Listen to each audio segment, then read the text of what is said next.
Welcome everyone to another episode of the Wood from the Trees podcast. I really hope you enjoy this episode. And if you like what we're doing and you'd like to support us, go to patreon.com/the Wood from the Trees. Hope you enjoy the episode. Love you loads. Now. Aha! Now, we're on. Look at how photogenic you are, you bastard. What age you? 32. I went grey from about 17 though. Look at that, 32 and all the things you've done. All the things in your life that you've done, and I've done nothing. Thomas Barr is here with us today. Thanks a million for coming on. Thanks for having me. Asking you about 2 year. Yeah, I've been looking forward to it. I was saying there, I wanted to make sure you were my first, so I waited out. Not the job. And that we could enjoy it, have a few drinks. Yeah, after Guinness. all the party. Yeah. I went above and beyond to make sure you had that. You did, and it is to the right temperature. Yeah. Is it right? Oh yeah. Because we were thinking about getting the, what was it? The nitro. The nitro surge. Is that good? I don't know, to be honest. You never use it? I don't know, is it a bit of a gimmick or not, but it tastes the same. I think no difference. Yeah. And if you go into the pub, would you get Guinness? Yeah. Guinness man. Indeed. Yeah, I love Guinness, yeah. And you look like I don't know, a fucking shaken and not stirred martini kind of a guy. Kind of thing. Yeah. I mean, I wouldn't say no. Would you be worrying about calories and stuff when you're training? Or is it getting more calories? Yeah, when I'm training and stuff, I don't go to the pub. I'm not drinking much. But obviously, like, we're into off season now. Like the month after the Olympics, plenty of all the stuff you can't do. What is your on season? On season? Well, I suppose we train 11 months of the year. So from September through till August, really. September through till July, or October through till August, or whatever. So we usually get about a month off then in that like end of summer sort of period. How do you not injure the shite out of yourself when you're doing so much training? That's the biggest, like, for any athlete, for me as well, that's the biggest occupational hazard, if you like, is the injuries. It's always something. And have you trainers? Sorry, my phone is going nuts here. I'm going to put it on flight mode. Don't worry about it. We answer phone calls here, so we do. But do you like have a trainer that's telling you what to do to make you faster or jump higher? Or Yeah. So it like literally like a racehorse in some respects. As I come down to training, they have the program written out. All I have to do is show up. Now, in fairness, there's a bit of onus on what we eat, what we do in our spare time, you know, a bit of discipline and everything. But when it comes to the track and stuff, Haley and Drew are a husband and wife coaching team down in Limerick that I joined back in 2010. So they've been my coaches for the last 14 years. Yeah. How often have you been sitting there on the track while the two of them have a blazing row and you're there? It's awkward. That has probably never happened. Really? Yeah, not never. Really married. Are you really married if you're not fighting all the time? They just do it behind closed doors. So is it like a job? Yeah. It essentially is. And in a lot of ways, I made a career out of it. I made a job out of it because I got paid for it. But there's most of the guys in my training group do the same training that I do, the same work, but still have college or full-time jobs as well on top of that. So, but you would have been doing that as well at one point. I was in college, yeah, up until 2016, and then that year blew up for me in 2016, and then I started getting a lot of sponsors on board, started making a lot of money. I was well funded from Sport Ireland, so then I didn't have to go to work. So running was my job. Put extra pressure on you? Yeah, huge amount. So when the money starts coming in and they're all wanting you to win, does that affect you on a weekly basis? Like you there, oh jeez, no, I've made a niggle there. Oh Jesus Christ! It does. It adds pressure because it wasn't so much that I wasn't. If I wasn't winning, it didn't really matter. But it was if I went and messed up, if I screwed up. What's a big mess up? Not qualifying for championships, or I suppose picking up an injury at the wrong time and missing out on the championships, or even like things like just not making the right decisions, going to the pub too much, or not training hard enough, or whatever. And you're thinking, sure, I'm making all the money here, I'm fine. Yeah. And then it comes to the summer, and you're like, I'm not fine because I haven't done the training. So it's trying to find that balance as well, but also not let the pressure of having all these other people to try and, all these other fingers in the pie, if you like, to please, and to try and block that out and just think, right, well, I've done it for how long, and it's been fine. Now that I have this added extra pressure, shouldn't really make any difference. Did you play other sports? I did up until I was in college, until I was about 16. When I was younger, I was always involved in sport, very active. Even today, myself and some of the training group, we went paintballing, just for a bit of Not crack. sport. Don't shoot me in the legs, lads. Whatever you do, you're not allowed. No, it was mostly the head instead, so it was Now fine. then, All headshots. yeah, it was Headshots all grand. the way. Where'd you go paintball? Just outside Shannagolden Base Camp, it's called, out in Limerick, West Limerick. Oh, Yeah. Have you been out there? no. Well, maybe. Were we? Could have been.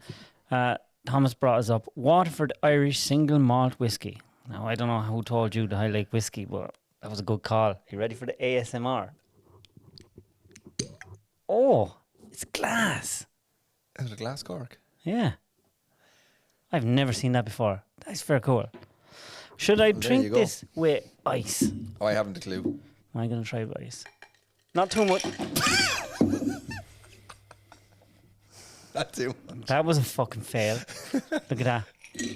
That was a Here, fail. There's a few here on the table as well. It's all right. I can drink it That's myself. Straight in. 5-second rule. And we're going to try it. I'll just pour it out first. Would you think that's a lot now? Do you drink That's a whiskey good miss. at all? No, Brandy? haven't gotten into it. Is it an acquired taste? Yeah. Yeah, it is. I never liked it. No. And then I got a few nice ones, and the difference between a nice one and a pissy one is fucking huge. But when you get a nice one, they're fair nice. Do you drink Guinness? Can't. No. But that's an acquired taste as well. So I was wondering, like, there's a couple. There's a bit of a. I can't get past the head. I can't. Haven't I, Mick? Tried so many times. You have. I'm just there. I just can't do it, and I just can't. A few people probably have that problem. I can't even drink beer. Really? Yeah, I'm fierce. I have the drink taste of a 14-year-old girl. Except for whiskey? What, cider? That's only that is fair nice. Is it good? Look, he's bulling. He's raging. You have to have one. That is lovely. It's actually like that one. It's kind of smoky, but not as. That's nice. That's made in Waterford. Yeah, down in the distillery in Waterford. And you're Waterford man. Originally Waterford, yeah. From Whereabouts? Waterford. Dunmore East. Dunmore East. Yeah, Big Dunmore family. Small family. Myself, mum and dad, and two sisters, one older, one younger. Yeah. And your older sister was into track and field as well, wasn't she? Yes, she was. She was the Olympian in the family for a long time. So I stole her thunder to a large extent. The first time that I seen you, Yeah. I can't remember. I'm bad with dates and times, but I Yeah. remember she was on television doing punditry Yes, in 2016. in 2016. for Rio Olympics, yeah. And I remember watching it, and I was there. I was drifting in and out because Vicky was watching it, and then I was watching. Why is that one crying? What is wrong with her? I was there. God, she loves her country. And then Vicky was there. No, it's her brother. It's her brother's after winning or something. Yeah. That was hilarious. Like I was an way outside shot to make a final. In 2015, right, 2016 was by far my best year on the track, without a doubt. But behind the scenes, it was my worst. I picked up an injury, a torn cartilage in my hip, pulled me out of training for 3 months in a critical time. And like I went from a point the year before, I had a really big year. Went from that point of being tipped for a medal to literally just saying I'll be happy if I get on the plane. Wow. And then ended up being tipped for a medal again. By the time the end came round and ended up finishing fourth. So Jesse got a call when I'd made the final. So they said, "Here, do you want to come on air and be a pundit for your brother's race?" And so she said, "Yeah, of course." So she was literally like my PR manager at home. She had gotten, she was doing all the interviews. I had no idea of the. You were score. oblivious to it all. Completely oblivious. I got a feel for it by the fact that my follower count on Instagram, Twitter, and everything went skyrocketed, and I was getting messages left, right, and centre. But that was the first real taste of it. And then when I came home, I couldn't go to the shop and get bread or milk without being hounded, which is great. Cool. I love that. I do love that people get such a kick out of sport. But there were times where I was dying hungover or just tired and I didn't want to talk to anybody. And I remember saying to my housemate Kevin, giving him money and saying, "Here, will you just go and get my groceries for me?" Yeah, your social battery had ran out. Yeah. Oh, yeah. It was. I was running on fumes at that stage. Yeah, but no, it was. Was your it sister mental. jealous of you? Then was she? I'm better than you. I think. Yeah. She even says it. She even says it now that there were times looking back on it where she was, she wanted what I had because she had worked so much. And to be honest, I think she wanted it more than I did. There's no two ways about it. I kind of fell into it in a lot of ways. but she Were you paved. competitive towards each other when you were training before 2016? We're lucky that we were one male, one female, because otherwise it would have been, there'd have been skin drawn and it would have been carnage. But we were competitive to a certain extent, but it was relatively healthy. You know, it was never, if we were both the same gender, if I was competing against her or she was competing against me, it would have been very Thomas, different. why'd you do it? There is no such thing as gender. Come on, you fucking bigot. It's made up. I'm lucky in athletics now. I still go by male or female. And was your mother and father into athletics? Or how did you get into it? My dad would have done athletics when he was younger in school, yeah, but not to he was like at a kind of national level. But they just gave us the opportunity to try out everything. So I tried out absolutely everything I possibly could. We were all encouraged to try out whatever we wanted, and luckily enough, whatever opportunity came our way, we tried. So I tried everything. I did GA, soccer, basketball, football, rugby, surfing, you name it. I tried it to find out if I liked it or not. And athletics is the one I stuck with. What did you like that you weren't good at, but you would have rather done it? Probably soccer. Yeah, football, definitely. I think I enjoyed the team aspect of it. I enjoyed the aspect of being on a team, having I played rugby for a long time. I would have liked to have been better at rugby, but everyone else got bigger and I stayed around 70 kilos. So Is that because you were training so hard? for athletics, Yeah. how do you mean? Is that why I stopped other sports? Doing rugby. Like if you're playing rugby, Yeah. you kind of have to be bigger. Yeah. But if you're doing athletics, you kind of can't. It needed to be that bit smaller. Yeah. To be honest, it was more so because I was coming into 5th and 6th year. My parents were like, look, you need to choose one or the other. I couldn't be training every night of the week, matches at the weekend, competitions at the weekend, and trying to fit in study. They were like, look, we appreciate you enjoy them both, but you do kind of need to pick one or the other, or do half and half. Like do 4 nights a week or something. So I ended up just going fully into athletics then. Yeah. It must be difficult when you're, say, this would have been when you were in 5th year, 6th year, going into college, and you're putting all this effort and training. There must be an awful lot of training, and it's on your own kind of, and there's no big days really. They're few and far between. Are. Yeah, they're very, and that doesn't change from when you're younger to kind of as you get older. Is you put in this huge winter training, and you just hope that the body's in one piece, or you hope they are fast enough by the time the kind of summer comes around. So it is Because I often wonder, because I don't really understand it. When you're doing athletics, you have to win loads of races that nobody hears about to qualify, or is it just when you're training, or they timing you? What way does that work? Yeah, so when you're a kid, you have to run all these different, like, you know, county championships to get to the Munsters, Munster championships to get to the All-Irelands, and then if you don't make the All-Irelands, there's the Munster B championships, and then there's like the community games, and you run well at the community games, you go to Mosney, and you have all that kind of build up. But then even in athletics, or even as you get older, then you have to run a qualifying time in a competition that is registered, I suppose, or certified by World Athletics or European Athletics. So like you'll hear of people qualifying for the Olympics in these real small events in Belgium or Netherlands or Ireland or wherever, and all of a sudden it's like, oh, they've qualified for the Olympics when no one had any idea that they were running. So the way it works, for anyone that doesn't know, for us to qualify for World Championships, European Championships or Olympics, there are 3 big ones in the summer that we train towards every year. You have to run a certain standard, or so run faster than a certain standard, jump further than a certain standard. So for me, this year, for me to qualify for the 400 meter hurdles, I had to run faster than 48.7 seconds in any meet that was World Athletics accredited or whatever. All of them? No, just one. Okay. You just had to get it once. Or you could qualify by being ranked in the top 40 places in the world as well at the time for the Olympics this time. So I missed out on by one spot this year for the hurdles, but I still got to go for the mixed 4x4 relay. So then are you watching all these races going on everywhere to see how everyone's getting on? And Oh yeah, like when it came down to crunch time, fall, you I bastard, was watching, fall. There was because this year it came down to the last competition where everybody could qualify was there's a segment or a window where everyone will have their national championships, and after that then the qualifying window closes. So we had our national championships the same weekend as the Swiss national championships, the Spanish national championships, and I was keeping an eye on results to see, right, who's going to run what. 2 or 3 guys came out of the woodwork and ran absolutely unbelievable. And I was like, oh no, this is not good for me.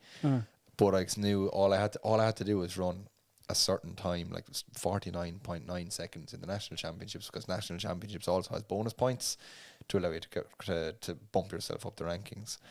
And I completely fluffed it. I ran, so because you could qualify by 2 ways, I thought, right, in the heats, I'll try and run the standard, which was 48.7 Explain the seconds. heats for anyone that doesn't understand. So the heats were the first day on the Saturday. You qualify from the heats in the national championships. The next day you run the final. So the top 8 from the heats go into the final. There was only 9 or 10 of us anyway entered, so I'd have been, you'd want to be doing fairly badly now not to get in from the heats. But I said, right, weather is better on the Saturday. I'm going to give it everything I have on the Saturday.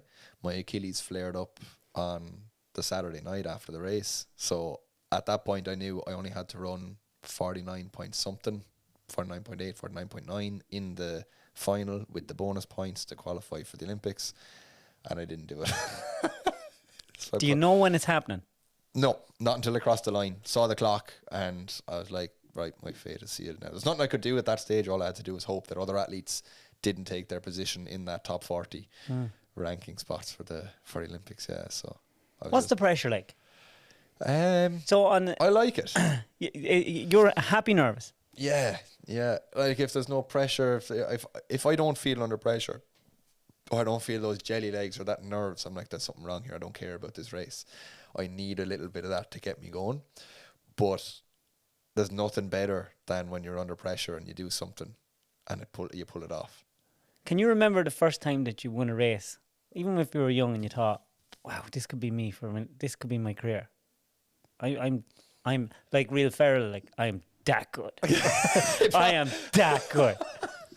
It probably wasn't until I was in the Olympics in 4th place in the Olympics. Really? It didn't hit you then? No, it was very much, I kind of just went on, like, I built from, it was never my dream to go to an Olympics. Never really thought about it, never wanted it. You were just riding the wave? Yeah. The whole way through was just riding the wave. Didn't hit you when you walked out? You're there with the Irish team, pictures? No. Really? No, I was like, this is class. This is brilliant. And then it was just, what's the next thing? What's the next thing? Where can we go from here? It's only in the last 2 or 3 years where I felt that kind of expectation, that pressure, where I'm like, oh, Jesus, I need to get this right now. Up until that, I was like, oh, what's new? Probably helped, did it? Yeah. Having that blissful ignorance was unbelievable. You know, if I could have carried that further into my career, I would have. It's very hard when you get older, though, because you have a lot more life pressures. Yeah. Life gets complicated. It does, yeah, it gets in the way. Yeah. And you start to be aware of everyone has expectations of you. Yeah. Whereas when you're younger, you don't care. You really don't care. All you're thinking about is you're just like, I'm me here, I'm running fast. And as well as a certain amount of cockiness or confidence or ego that comes from that, you think you're indestructible, which is a nice place to be as well. Yeah, even like looking back now, there's guys on my team, for the relay over the last couple of years that I've been on teams with, and I'm just like, Jesus, they're in a nice spot in their early 20s now. That blissful ignorance, just athletics is everything. It's the entire world. It's the be all and the end all. Now there's pressure that comes with that as well. That you don't want it to be. Does everyone mingle? Does everyone know each other? So when you're at the Olympics, say a big one. Yeah. Right. I know there's Euros and all that, but you're at the Olympics. That's when everyone's watching, and you're probably meeting people that you look up to in your field. You know, your peers. Yes. Ooh. And like, is there any of them like, don't fucking look at me, I'm in my zone. Like, don't. Is everyone real nice beforehand, or is everyone like, don't fucking look at me, I am in the zone, I'm gonna fuck you up. You're my enemy. It's kind of 50-50. So okay. I suppose in the Olympic Village, everyone is, we're all thrown together. Everyone is kind of mingling to a certain extent. So if I meet one of my competitors in the Olympic Village and it's a couple of days out from the event, it's all handshakes. It's all, well, how are you? How are things? And as well, I think in my event is quite difficult. It's 4 meter hurdles. It's a tough event. There's a mutual respect amongst us. If you're doing it, there is that mutual respect as well. And the mind games don't really work because you have your own lane. You have your own stride pattern. You have 10 hurdles, 10 to negotiate. There's no real mind games that are going to really work, so no one really kind of bothers. But there's also the fact that you're sharing it with, like, Simone Biles is walking around the Olympic Village, but there's almost this unwritten agreement that just when the athletes are in the village, don't bother them. You know, we're all there for the same thing. Don't go looking for photos. Now, if she was walking down the street here in Mount Rath, I'd be straight up asking for a photo, just like anybody else would. But in the village, you could walk past her and just, it's like any other day. There's no big deal made about it. It's just, you know. Does everyone have their own dressing room? No. So for when we come down to the track, Team Ireland will have essentially a marquee, which is about 3 or 4 meters wide, 3 or 4 meters long, and it's just, or it might even just be a segmented part of a marquee. That's it. That's it. And all of Team Ireland have to use that. Team USA will have maybe a little bit bigger because they'll have a bigger team. Team Estonia will have one. Everyone has their own little area to get ready. So you arrive on the bus, you get on the bus, head down to the village, or down from the village to the track.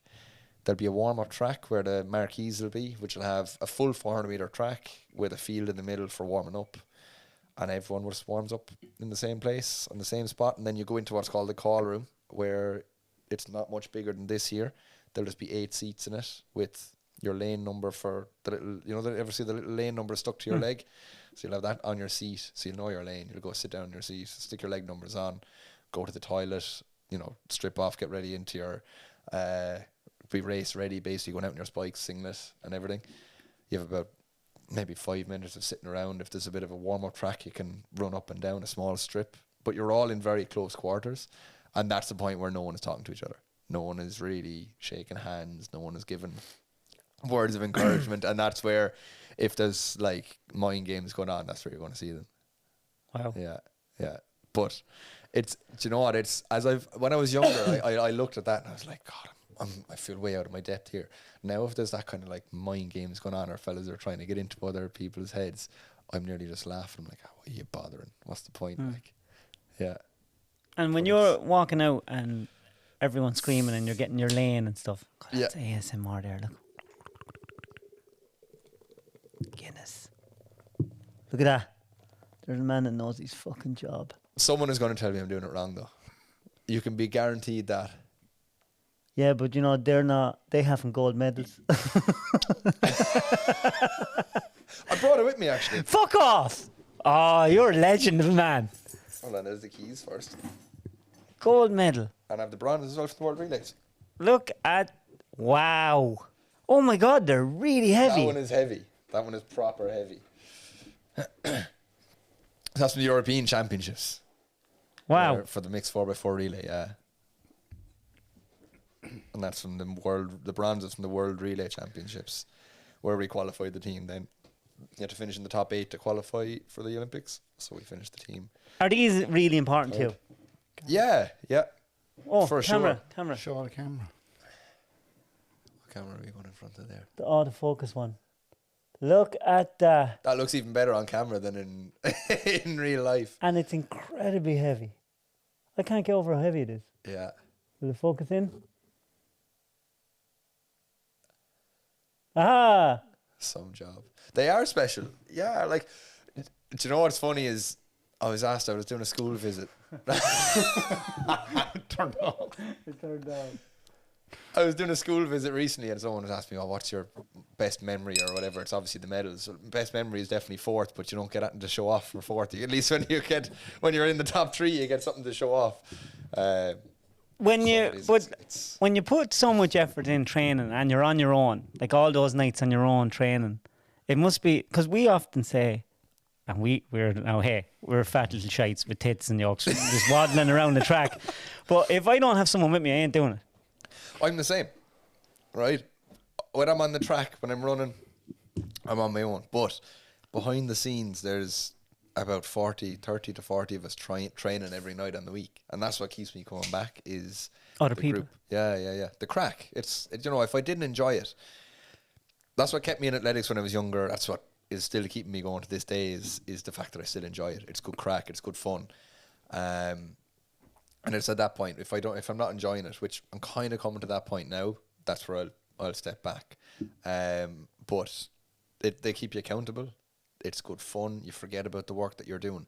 Now, in fairness, we'll be messing and blackguarding through the warm-up for 45 minutes before we start the session, but once the session kicks in, we're very much focused. And then if we're on a break, we're messing again and we're joking, but then we're straight back into it. But so I'm not on my own. I don't have that mental strength. I admire there's a lot of athletes that have that mental strength and they are world champions, Olympic champions. I don't have that. I need that group around me all the time. The one that you do, the hurdle. Yeah. With jumping. Yeah. It seems to be one that could be easily to... How do you not hurt yourself? Like, you're running real fast, right? But you're stretching all the things that lads our age aren't really supposed to be stretching. And it just looks like every time I watch it, I go, oh, the shin. Oh, he's going to get his shin. Because they get awful falls. If you mess it up, yeah. And I have done myself once or twice in races, messed it up. But if you mess it up, it's not nice. It's just years of practice. Genuinely just years of practice. Yeah. And injury-wise, what is most likely to get injured at certain... Like, with the hurdle, what's the main injury that people suffer? Sprinters in general, hamstrings, and then Achilles and calf problems as well. I've been riddled with calf and Achilles problems for the last 3 years. I missed the World Championship last year, tore my calf the day before I was getting on the flight to go to the World Championships, and that put me on the back foot then for trying to qualify for the Olympics, because that would have been a good opportunity for me to qualify. I was at the World Championships, I could have qualified, but and then all year battling Achilles, just getting out, those first 5-6 steps out of bed, it's just walking like Pingu, coming out like that. That's been fairly common, just every day getting out of bed like that. Now I'm still deciding whether or not I'll retire or not this year. I've taken an extended break from training. Not sure will I go back, but at the moment my Achilles aren't hurting, so I'm kind of enjoying them not hurting. But I know as soon as I go back training, they're going to start hurting again. And it's going to be every day. You're always managing. Every athlete is managing something, And what have you been trying to manage most? Your Achilles? Yeah, for sure. And that I had torn cartilage in my hip. That was the one that I picked up before Rio, managing that as well. But it came from a tight lower back. When you go to different countries that are really warm, is it hard to acclimatise? It can be, yeah. Like, I love the heat. I adore it. We would go on 2 training camps a year to Tenerife for 2 weeks. Well, for you. I know, isn't nice. it good? I'm telling you. No Guinness at all, I'd say. Nope. Not really? A single Guinness. It's just no good out there. But other than that, no. Like, is it just training? Just training, yeah. Literally 2-3 weeks. This year we went on 2 3-week camps. Just literally our last year before the Olympics. So just training, yeah. Do you think that athletics and most sports like that, you really do from a young age have to have an awful lot of money pegged at it to give them the advantage that some teams would have? Is it money? Does money change the way people perform? Oh, because yeah. if you look at hurling, look at Limerick when they got money injected. Influx, yeah. It has to help. Oh, 100%. Like, if money is no object, you don't need to worry about dietary. Like, you don't need to worry about if you want to go on a camp whenever you want to go on a training camp. If the weather is shite here and you say, right, I need to go because the weather is terrible here, you can just get a flight and go to Tenerife is there's a good setup over there where you can, the track is good, there's accommodation, it's a good setup. You'll see a lot of Olympic athletes will go out to Tenerife or the Canary Islands because you're guaranteed, or South Africa, you're guaranteed winter sun, but it's the cost of it. If money is no object, you don't need to worry about any of that. You don't need to worry about a job. Every single decision you make can be based around athletics, you don't have to worry about financials. You don't have to worry about and you can get the best of gear, you get the best of spikes. What spikes for your runners? Yep. So basically, it's a pair of shoes with spikes in the top of it, up underneath the ball of your foot. So there'll be 8 spikes laid out, and that's what gives you grip on the track. Like golf shoes, just without the spikes in the heels. I'd twist my ankle. I do feel like when I'm talking to people like you, right? I'm there. God, are you like? I can't do anything without hurt myself. There's a lot of athletes who are the same way, made of glass. Would you have is it hard on your bodies? It is. High performance sport is not good for you. Sport is good for you. It's good for your health But and everything. what you're doing, High performance sport is not good for you. I know for a fact I'm going to have issues. have you any knee problems? Not yet, but I know I will. I know I'm going to have hip problems. I will definitely have hip problems for sure. Too much making love. That's all that's wrong. That's all that's wrong. You ended up marrying someone that's in the same sport. We're not married Roughly. yet. Not married yet, but You're getting there. getting there. Yeah, yeah. If she has her way. You should. But- Same. Another good man gone. Are you Yeah. engaged? No. Christmas now. Don't be. Kelly won't be watching this, so I'm safe enough. And did you, when you were younger, say when you decided to go doing what you're doing, Yeah. had you any of your friends that you were in school with or hanging with doing the same thing, or did you have to kind of, right lads, I'm off doing? A good few of my friends I'd made from sport, not from athletics. So a good few of them were actually doing it. And still, even to this day, a lot of my best friends are still from the sport. I did have a group of friends as well from Waterford that they weren't involved in sport at the same level. And it was difficult trying to keep up with nights out. And so the social life was the biggest thing that I had to sacrifice. And a lot of people will tell you, there's no, it's worth it. You don't need to worry about it. Like, you're going to go on to do great things or whatever. But even still, I enjoy the company of my friends. I enjoy going out to the pub. I enjoy having the crack. And it was, in the last couple of years, it's gotten tougher and tougher. Missing weddings, missing christenings, missing 30th, all like that kind of stuff. And I know it's very easy. It's just another hangover. It's just another weekend out or whatever. But I do enjoy all that stuff. So I did feel like, and it's funny, people will say, do you regret anything? Don't really regret much with following the path that I did, but I would love to have done a J1 because it looked like savage crack. Yeah. Yeah. Have you done much travelling? You couldn't really, huge. can you? With the sport. To relax though. In that kind of month we get off, normally me and Kelly would try and get away for a week somewhere. Or I'm big into snow sports. So Yeah, are you allowed? So like when you have sponsors and stuff and you're on your month off and you go, hey, I'm going snowboarding. You kind of keep it under wraps. Say nothing. Yeah, say nothing. So like obviously when I had a lot of sponsors on board, when I had a lot of people who were making sure that was one of the things, like I was saying, I couldn't think of them off the top of my head, was there's a lot of people with their hands in the pot, and if you're doing that in risky or if you don't want to let them down, straight away ski holiday out the window, gone. So, Would they say that to you? No, but the onus is completely on me. If I injure myself, snowboarding or skiing or whatever, I'm sure they're not going to be happy. There's probably in a contract somewhere that I didn't read in the fine print. Could you become very, very rich out of it? No. Athletics? Yeah. You could, if you were literally Olympic champ, world record holder, one of the best in the world. But there's there's a lot of money way up here, and then there's a huge gap to everybody else. So if you're in the top 3, there's big money to be made. Top 2 even in the world after that. And it also depends what event you're in. If you're a shot putter or, a hammer thrower, unless you have a very big character or you're breaking world records, there's not huge money in it. The sexy events like the 100 meters or some of the sprint events or even some of the longer distance events, there's big money in that. But I'm in the wrong sport. Who if I wanted are to make money. the biggest dickheads? Ooh. Say out of sport. Do you want a country or a name? We'll start with.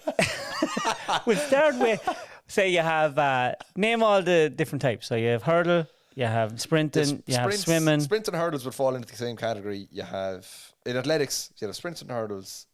You'd have field events, which would be long jump, high jump, shot put.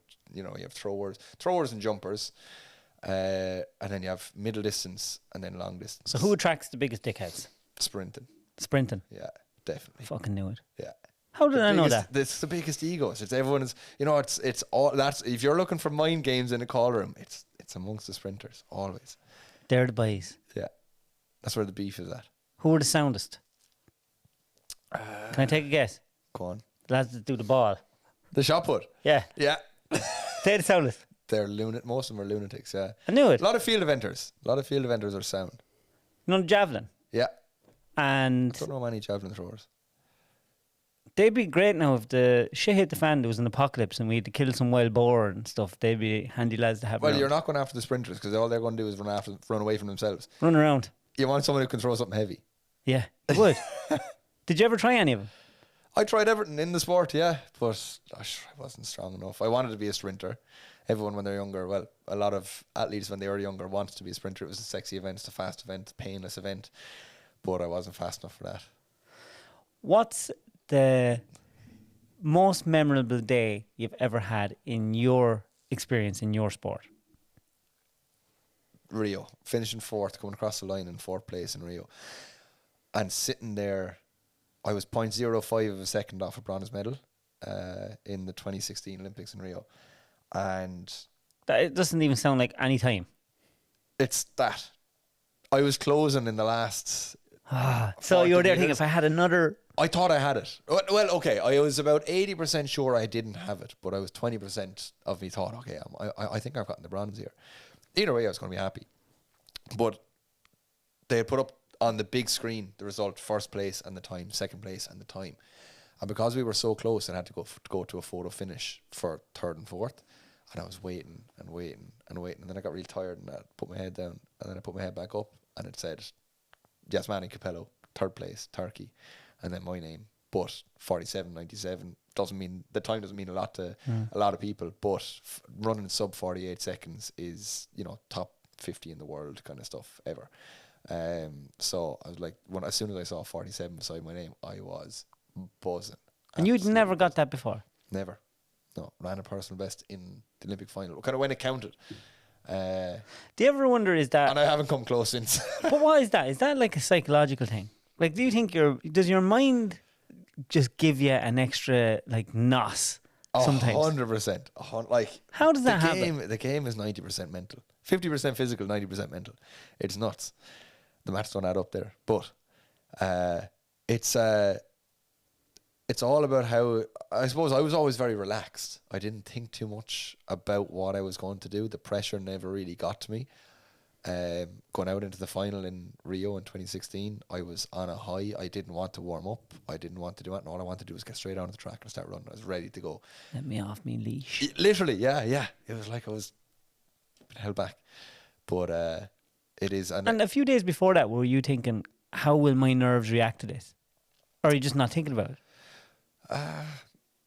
I take a lot of confidence from training, from doing what I've done and knowing what I've done in training. And looking, so the last training session I did, so like I was saying, that year was tough because I was injured all the way up to it. The very last training session I did, I felt everything click. Put on brand new spikes, put on new sunglasses, ran my favourite session, which was a run from blocks to 200 metres, halfway through the race, over 5 hurdles. So it was essentially like running a race, but it was just the first half of the race. And I came off it feeling 10 foot tall. Really confident, everything came together, everything clicked. I was like, right, if I can run the first half of the race like I ran that, I'm golden. So walked out of it thinking, right, pressure's off, work is done. It's funny, the last session I do, even when we were going into the Olympics this year, I was like, right, I've gotten here, I'm uninjured, I'm unscathed, don't do anything stupid the next 2 days, and I'm fine. I've gotten this far. It's almost like a weight is lifted off just to get to that point. So then when you go into the race, it's like, right, this is what we've worked for, this is almost like the prize at the end of the tunnel, regardless of how it goes. And you're happy to do that. I've done what I can, whatever happens, happens. Yeah, exactly, yeah. Do you eat the morning of a race? Yeah, you have to. You'd have to. Like if I'm racing in the morning, if I'm racing at 11 a.m, I'll be up at 5 or 6 to get food in. Ideally, I think the ideal time to kind of get up before you want to race is about 5 hours pre-race time. So I get up, have scrambled eggs on toast. I'll always try and keep the same routine. I'll always have scrambled eggs on toast in the morning. Have that if I can get it, or porridge or whatever's going in the hotel buffet. And yeah, just try and keep it as normal as I possibly can. The thing is, when you're getting up early like that, then it's like, right, now all I have is to think about for the race. But on the converse, if your race isn't till late at night, you're sitting around all day waiting. You're like, come on, let me at it. That'd be annoying. Yeah. Especially if you're excited to go. If you're nervous, you're kind of like, right, I'll put it off for as long as I can anyway. But when you do what you do as a career, do you get to learn an awful lot about your own body? Yes. Yeah. And if you don't, you won't make it. I've learned, not even just my own body, but just about myself as well. Because you have to have those honest conversations with yourself. Say, right, what have I done wrong here? If you're not in a sport or high performance sport, in high performance anything, if you're not wanting to improve, that's fine. You don't need to have those conversations. But if you're wanting to improve, you have to learn your body. You have to learn what works for you, what doesn't work. You have to learn your psyche. You have to learn what does and doesn't work for you. And you also have to say, right, I fucked up here today. What have I done right? What have I done wrong? What can I do better? And like, you don't always want to do that straight after a race. Or so I got very comfortable sitting down with my coach and saying, right, what was good, what was bad? Where can we work? There's a chink in the armor here. Can we tighten that up? And it just becomes part and parcel of it. So now, like, I did mechanical engineering. I'm very practical anyway. I'm very engineering based in the way I do everything. Everything's very kind of methodical, mathematical, practical. So I can break things down, even if it's a psychological thing. If I've messed up in a race and I'm like, why did that happen? We'll break it down. We go back. And it might simply be a thing of, I'm not confident over this little piece, or I'm not confident on something, and it might be a psychological issue, but I've broken it down in practical terms. So you do have to just get used to breaking it down left, right and centre. Do you think you'd be a good coach now? I'd be a terrible coach. Why? I wouldn't have the patience. Because I suppose when I'm doing something, if I pick it up quickly, I'm like, why is this person not picking it up quickly? What, like, I can't think of the terminology sometimes. And it's annoying as well when you're an athlete and a coach is telling you all these different things. Like my coach Haley, she was telling me that for ages, you need to attack the first hurdle. I was like, what does that even mean? I don't know what I'm doing here. And then Drew, like her husband, Haley was my main hurdle coach, and he said, yeah, you need to attack that first hurdle. What does that mean? Exactly. That's what I was thinking. I was like, what do you mean by it? And Drew then just comes along and he was like, lean into it. Just lean into the hurdle. Just put your body into it as you're coming into it, rather than, because he was saying my body was coming back. And if you're coming back, first thing that's happening is your heel is hitting the ground, you're braking. If you lean into it, you're moving, you're keeping your momentum forward. So then I was like, oh, now I get it. First run I did out of the blocks after Drew said that was perfect. He's like, just lean into it. So I was not confident, leaning back. He says, lean in. So I would be terrible for that as a coach, trying to find those cues for other athletes. But you have to explain to me there. That's one very specific example. You have to be able to do that for everything. Yeah. Haley and Drew have the patience of a saint dealing with us on a daily basis, I have to say. If you didn't have, just say you retired. Yeah. In the morning. And I actually found this fierce interesting about you. Right. I'm not a pervert, by the way. I know these things. But you're real into cars. Yes, very into cars, yeah. Like building and fiddling with them and taking them up to Mondello and stuff. Yes, yeah. So like, if you weren't doing that, so you stopped doing your athletics in the morning, do you think you'd be the kind of guy that could go, right, I've parked that, I'm going to leave that alone. I'm not really, because I've read a lot of interviews that you've done. Yeah. And like, you're not a sports mad guy. No. Like I said, I fell into the sport. It just happened to become a career. Yeah. So do you think you'd just park it all together and go do something totally different? Yeah. I'd say so, yeah. What would you do?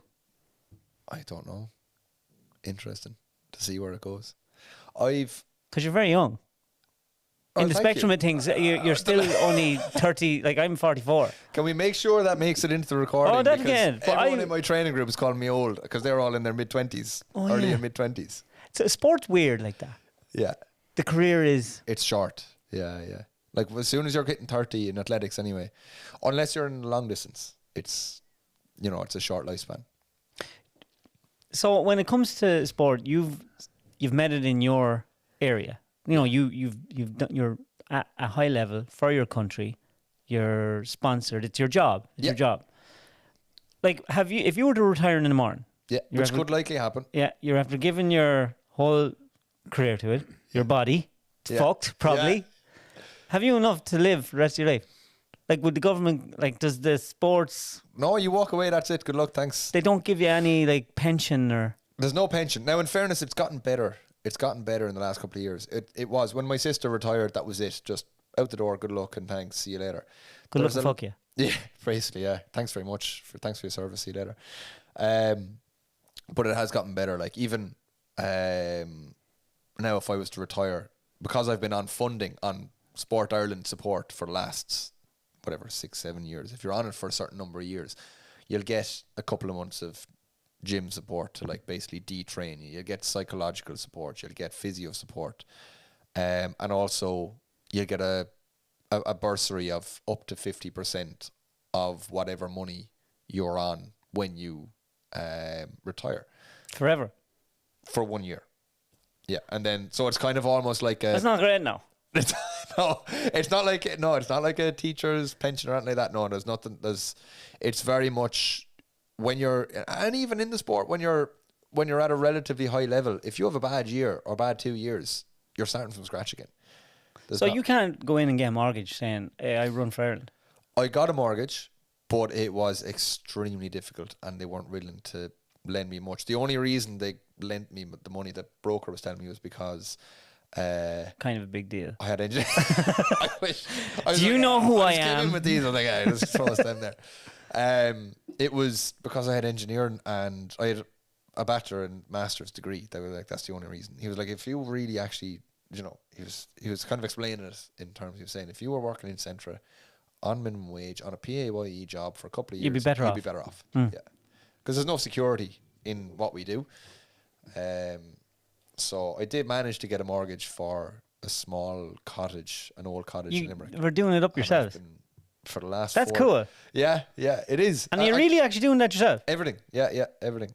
Bar the external insulation and the windows and doors. I've done everything myself. So stripped it back to 4 walls. So it was a small cottage, bungalow. Stripped it back to 4 walls, ripped up the floors, new doors, new windows, new roof. Put in an upstairs, got truss roof, put on the roof, insulation in the roof, and I'm at the point now of I painted the upstairs there last week. The downstairs is still a room, but we're going to move into the upstairs as an apartment. Fair and play finish to you. off the downstairs around it. Yeah, that's fair work. There is a lot of work in it. I've enjoyed it though. Like that. I like throwing my hand to something new. I've learned so much along the way as well. Now I've had a lot of help as well from friends. And my dad, family members. Kelly's been down mucking in as well, but 90% of it I've done. Yeah. Why'd you leave Watford? Hate them, do you? College. Fucking bastards. It's too sunny. College. Moved up for college for mechanical engineering in UL. Just loved it. Never moved back. Yeah. Training. So I moved up for college. Loved engineering. And then it was like a natural progression. Athletics took over then, 2015, 2016, when I was finished studying. Athletics took over, and sure I wasn't going to go moving from my coaches that were after bringing me to that level. So when you're not training and you're not building a house and you're into mechanical engineering, what are your things? What are your hobbies? Other cars, than, do you listen, do you watch programs, television? No television? No. If I'm watching, I'll watch YouTube. I'll watch YouTube channels where they're starting old diesel engines or doing renovations or like stuff where I can I might learn something as well. Where, or the Diesel Brothers watching Heavy D Sparks. Yeah. They're cool. Yeah, all that kind of stuff. Did you watch Diesel Brothers? Yeah. Like he's so cool. Did you see the house he built? Unbelievable. Oh my God. But that's why I started following news, because at the start you were just putting up videos of machines, and I was like, this is class, because I'm obsessed with machinery. I'm obsessed with Would you like a career in driving machines? Because there's no one to drive them out there. There's a job now that you could have. Yeah, you teach me how to drive it forward there. Oh, be careful what you say. There is no one driving them. Really? Their drivers can't be gone. Is there good money in it? There's good money in it. Yeah. But it's hard. It's very monotonous. A lot of hours. Yeah. Sure, I know real good lorry drivers that just left. Yeah, it's hard to keep lads. It's hard to keep lads. Because it's hard work. It's thankless. It's not that it's hard work. It's just there's easier jobs for not that little more money. Yeah. You know. But I suppose when you're one of the proprietors, I suppose, with G&G and the Silent D. I am the Silent D, as in nobody listens to me. That's how silent I am. I want to try it anyway. I love it. I love just getting in every day and doing, and just, because when you're at anything for a while, you just do it automatically. Yeah. And then I can just go in and you can turn on your air conditioning. Do you listen to podcasts or music? Podcasts and music, yeah. Audiobooks a lot now. Yeah. Do you listen to audiobooks? No, I don't listen to podcasts. I don't listen to audiobooks. I just stick music on. What's your favourite music? Um, Can I guess? Go on. Ra. No.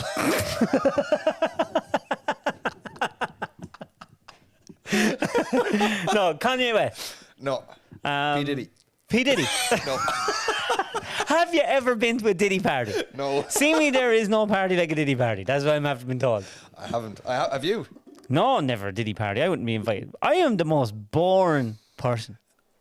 I think you're very interesting. That's That's why I kept following you. I followed you first for the fact that I was obsessed with machinery. Like if you asked me when I was younger, what did I want to be? I wanted to be a digger driver, JCB, no problem. So when I was renovating the house, it was a great excuse to buy a JCB. Did you buy one? Yeah, Old one. 1987, 1986 one. Yeah, Right one. yeah, Yeah. good joke. You'll keep it forever. Do it up. I'd probably sell it and buy a smaller machine that I can put in a trailer and then do a bit of work with that. Mini digger. Yeah. Might get a handier work then. Thomas Barr, Groundworks. There you go. Yeah. So it was funny when I was with sport, circling back onto what Sport Ireland do as well, is they'll try and upskill you. So when you're ready to leave sport, they'll have all these different things. So they were offering, you could do like a barista course. You could do.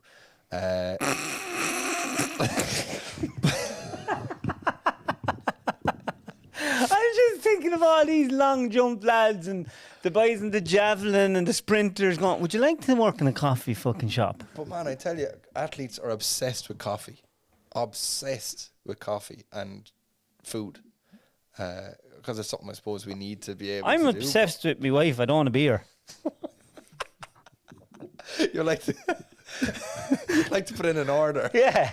I like to drip in and out, if you know what I mean. But yeah, so they have all these different things going on.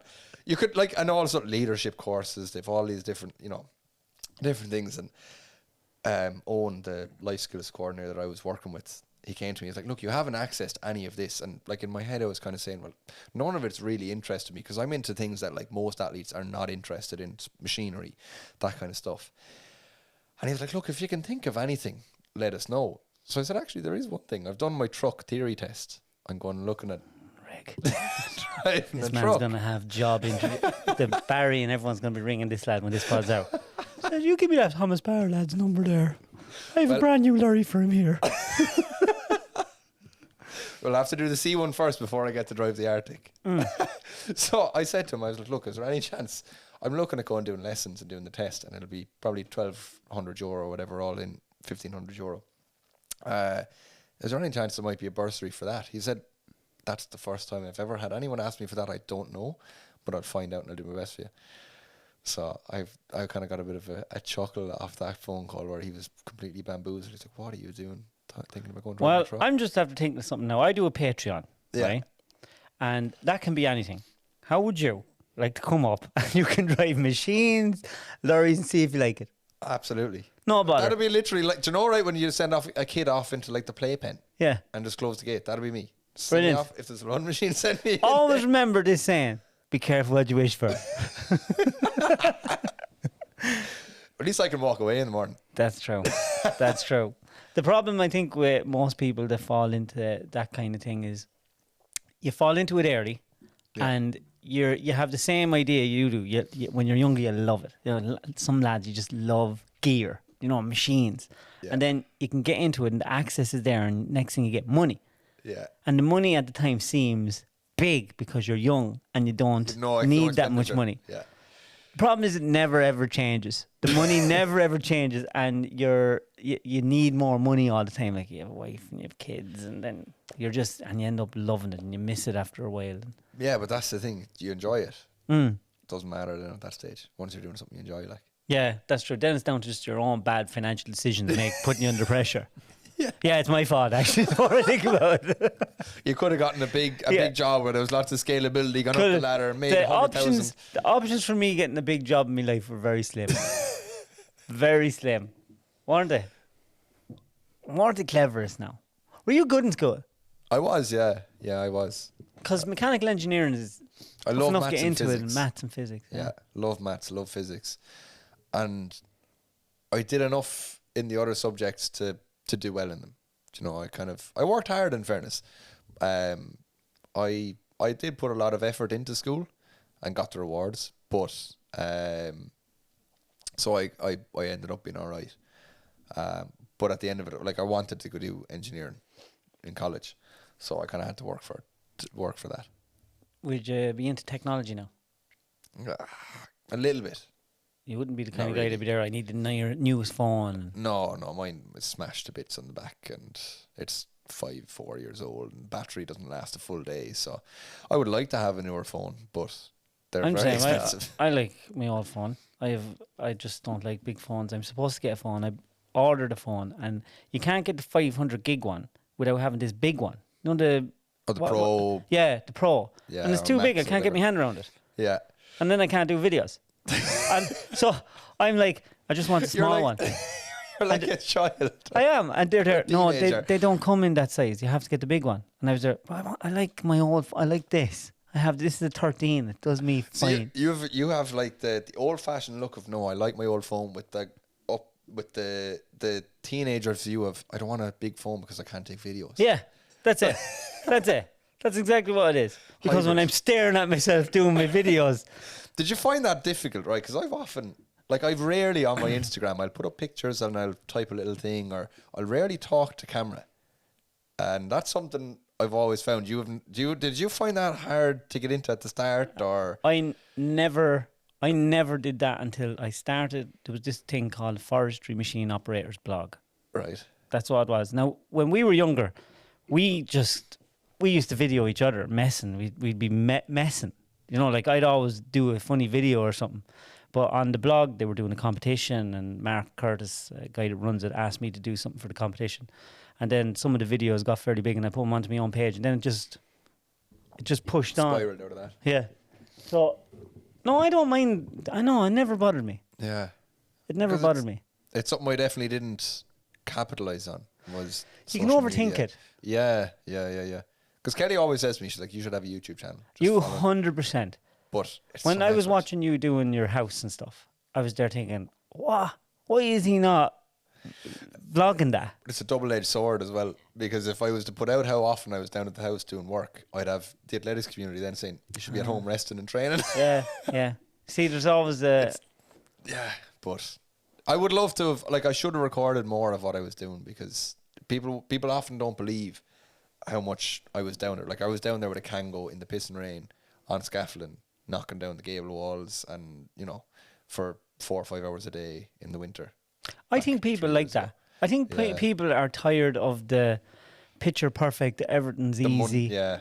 I think people like to mundane. see, oh no, my life isn't that shite. It's basically the same as everyone else's. It's changed though, because when I started out first in athletics, the fact that I was into drifting, I was into cars, I was into extreme sports. I had a jet ski for a while.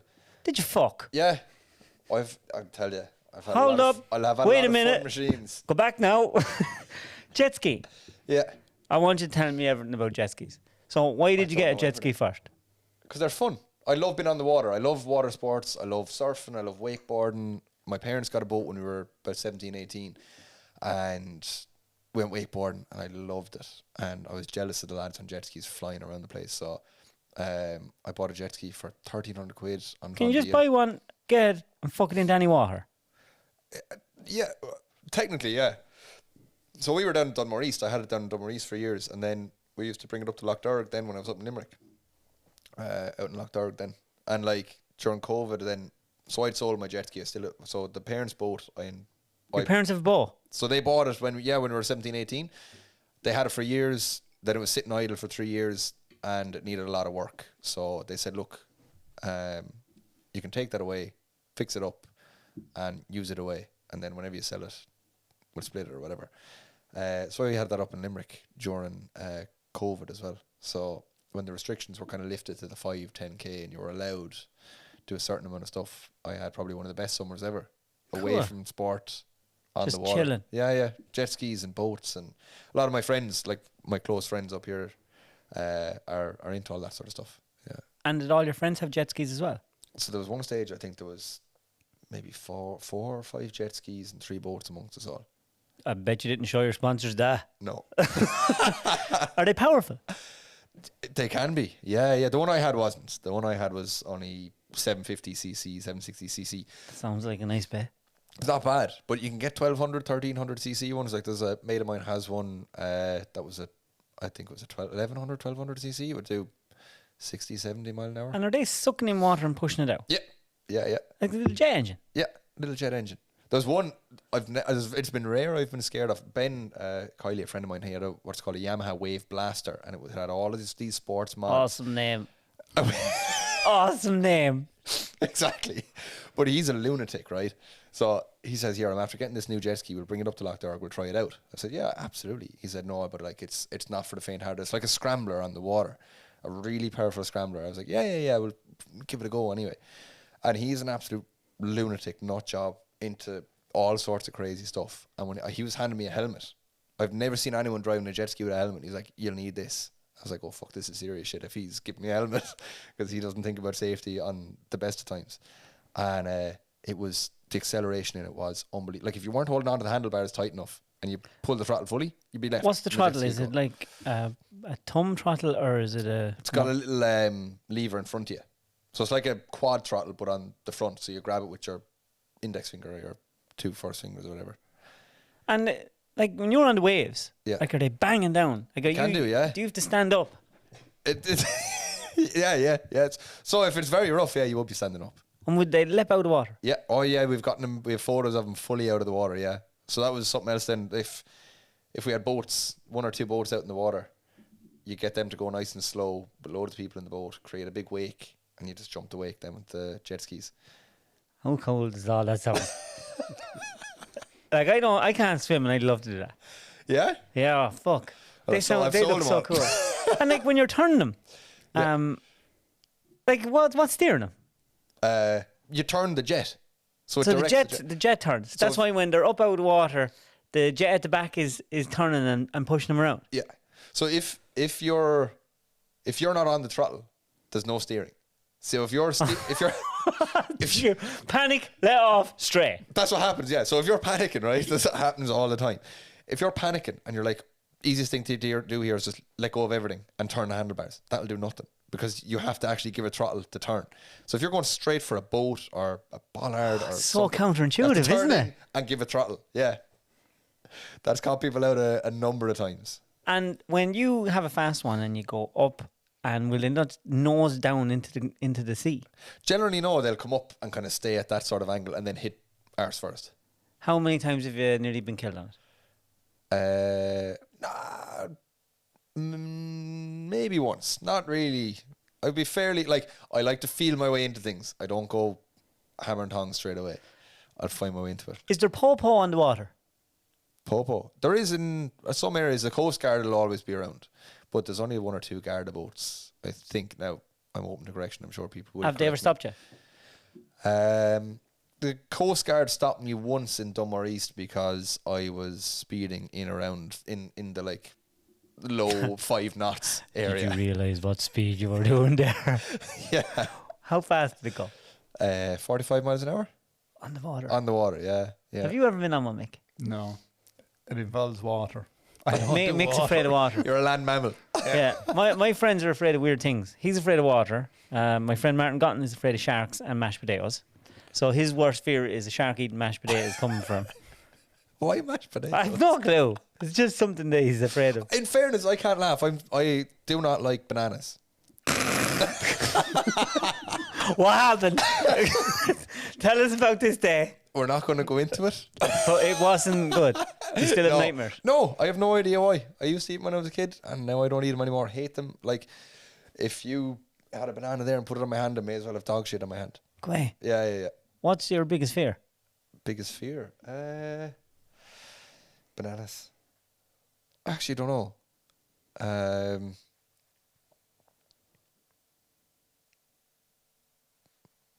Don't know. Drift car. Think about that. What have you got? A BMW 3 Series, an E36 Estate with a 2JZ Toyota or Lexus non-turbo engine. Did you build that yourself? Yeah. On your own? I got it as a shell, a shell with a cage in it that was Irish Drift Championships logged or whatever. Got it as a shell nearby for decent money, and then pieced together panels and suspension, took the engine out of a Lexus GS300, wire and lumen, everything, just stuffed it into it. Got it started, got it running, got the brakes into it and everything, and then brought it to Mondello, untested, untrialed, and Have you a cool shed with everything in it you need? I had a cooler shed when I had the boat and jet ski. I sold them since. And then I had the drift car, another old E36 in there. So I had a cooler shed, but now it's kind of a little bit more disjointed. What other cars have you? What else is in there? There's another E36. The first drift car that we ever bought, myself and Dan O'Shea. No, the second one that we bought, it was myself, a friend of mine, Dan O'Shea. We bought it for 600 quid, and you cannot get these cars for love nor money. BMW E36 325, the old M50 engine, bulletproof. What year? 92. Oh, Very old. Like myself. you're not that old. What age are you? 44. I'm in good company here. When I was at paintballing earlier, I was getting digs all day saying, "Oh, we know which one you are anyway, the big grey head in you." Fucking bastards. So they're aiming straight. Have you done what I've done? Have you ploughed what I've harrowed, lads? Have you? What was your favourite car that you've ever had? On the road or off the road? Both. Give me both. Off the road, the E36 with the 2JZ engine in it, the estate. On the road, I had a sponsored car actually. The last sponsored car I had was I gave back my sponsored car there to Kia and Ray Crofton's last week. Friends of mine that looked after me for the year with cars. I had a Kia Ceed. I'd never have looked twice at a Kia Ceed, but it was a Kia Ceed Sport one, was it? sport one, yeah. They're nice. Lovely. Really nice machine, really spec'd and really peppy. That was probably my favourite car I've had on the road. And it had all the mod cons. It had all the new heated seats, heated everything, back seats, had all the Apple CarPlay. Just a really nice machine to be in. Not a mad, fun, fun machine within respect, but as regards, I've never had a very, very sporty machine on the road. What's your dream car? Probably an M3 or an M5 or a GTR or 34 GTR. They're such a weapon. Yeah, serious machine. They're such a weapon. And Fast and Furious. for some reason, the old one or the new one? Which one? GTR. The R34. Or the R34? Yeah, the old one. Yeah. There's I was watching Matt Watson's last video about that GTR, that 1,000 horsepower one. And when they put the new back tires on it, they marked the wheel and the alloy. And while it's racing, it has so much power, it spins in the wheel, the rotation. There's so much power in it, it actually spins the rubber on the wheel. Imagine that. and when we done the two cannonballs that I done, serious cars at. What were you in? One of them was just in my Raptor, but in the other one I was in Supra, the new Supra, which is a beautiful car, by the way. Yeah. It's basically a BMW. Is it? Yeah, they're basically a Z4. Okay. They're all BMW. Everything in the engine's BMW. All the components, the gear stick, everything's BMW. But a lovely car on the road. Back wheel drive. They're real A bit giddy. neat. But the GTRs, they're fucking lunatics. Like there was Maseratis, there was McLarens, there was Porsches, there was GT3s, and nobody fucks with the GTR. Whatever it is about lads with GTR, the power, the grip they have, they're lunatics. They're lunatics.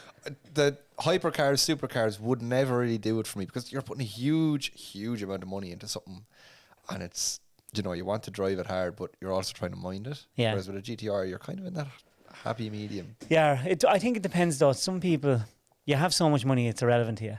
Yeah. There's so many levels to it. Like Yeah. I watched one guy in a McLaren just burn the back wheels off it, and I think it was 15,000 for the back tires. And the guard stood up and go, "Who done the burnouts? Who done the burnouts in the little car park? All the paint jokes have to be changed. That's gonna have to be paid for. I'll pay for it." He's about 60. He was there. Didn't give a Sure. shit. What difference does it make? And when he goes in, another guy comes out, and they have a van. They change the wheels. They don't care. That's different level, isn't it? Yeah, isn't it? Isn't it? A machine, literally a van with tire machine and everything, and following Everything. Don't care. There's some people just have so much money. Now look, if I had loads of money, I wouldn't tell anyone, but there would be signs. I wouldn't be shy about it. On the day I do often say to a few lads that I know that you'll know when I have a heap of money because I'll have the M5 done up and I'll probably have a Porsche GT3 RS. Is that your M5? The blue one. Yeah. Yeah. Nice machine. I haven't used it since 09. It's parked since 09. Why?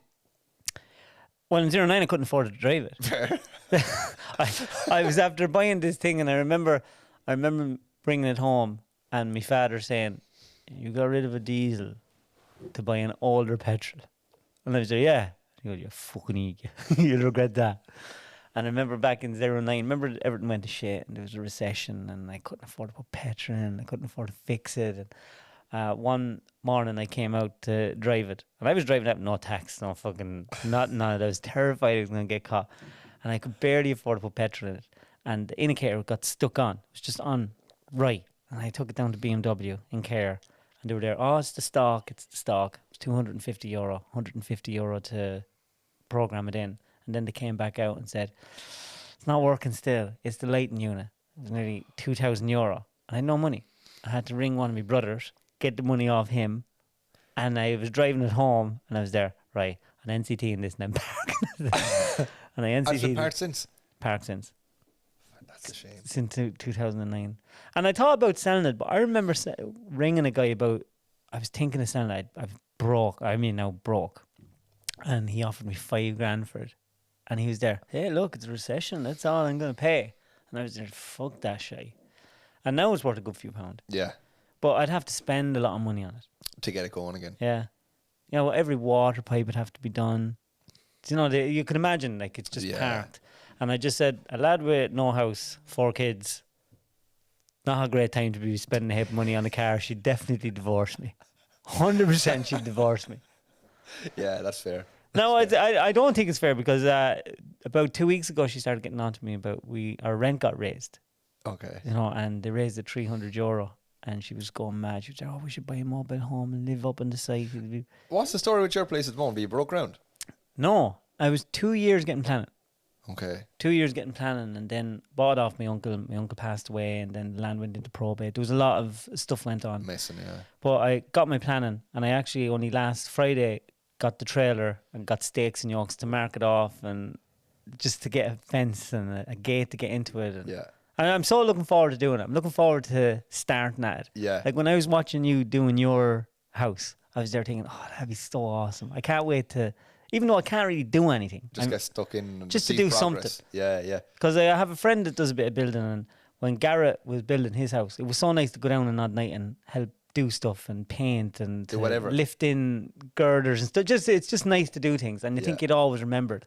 Yeah. And when I want a video, it says when the kids get older, they can look back, or I can look back and say, "Oh, jeez, I did that." Yeah. No, the only problem is I have no money, so I have to try and figure out how I'm going to do that.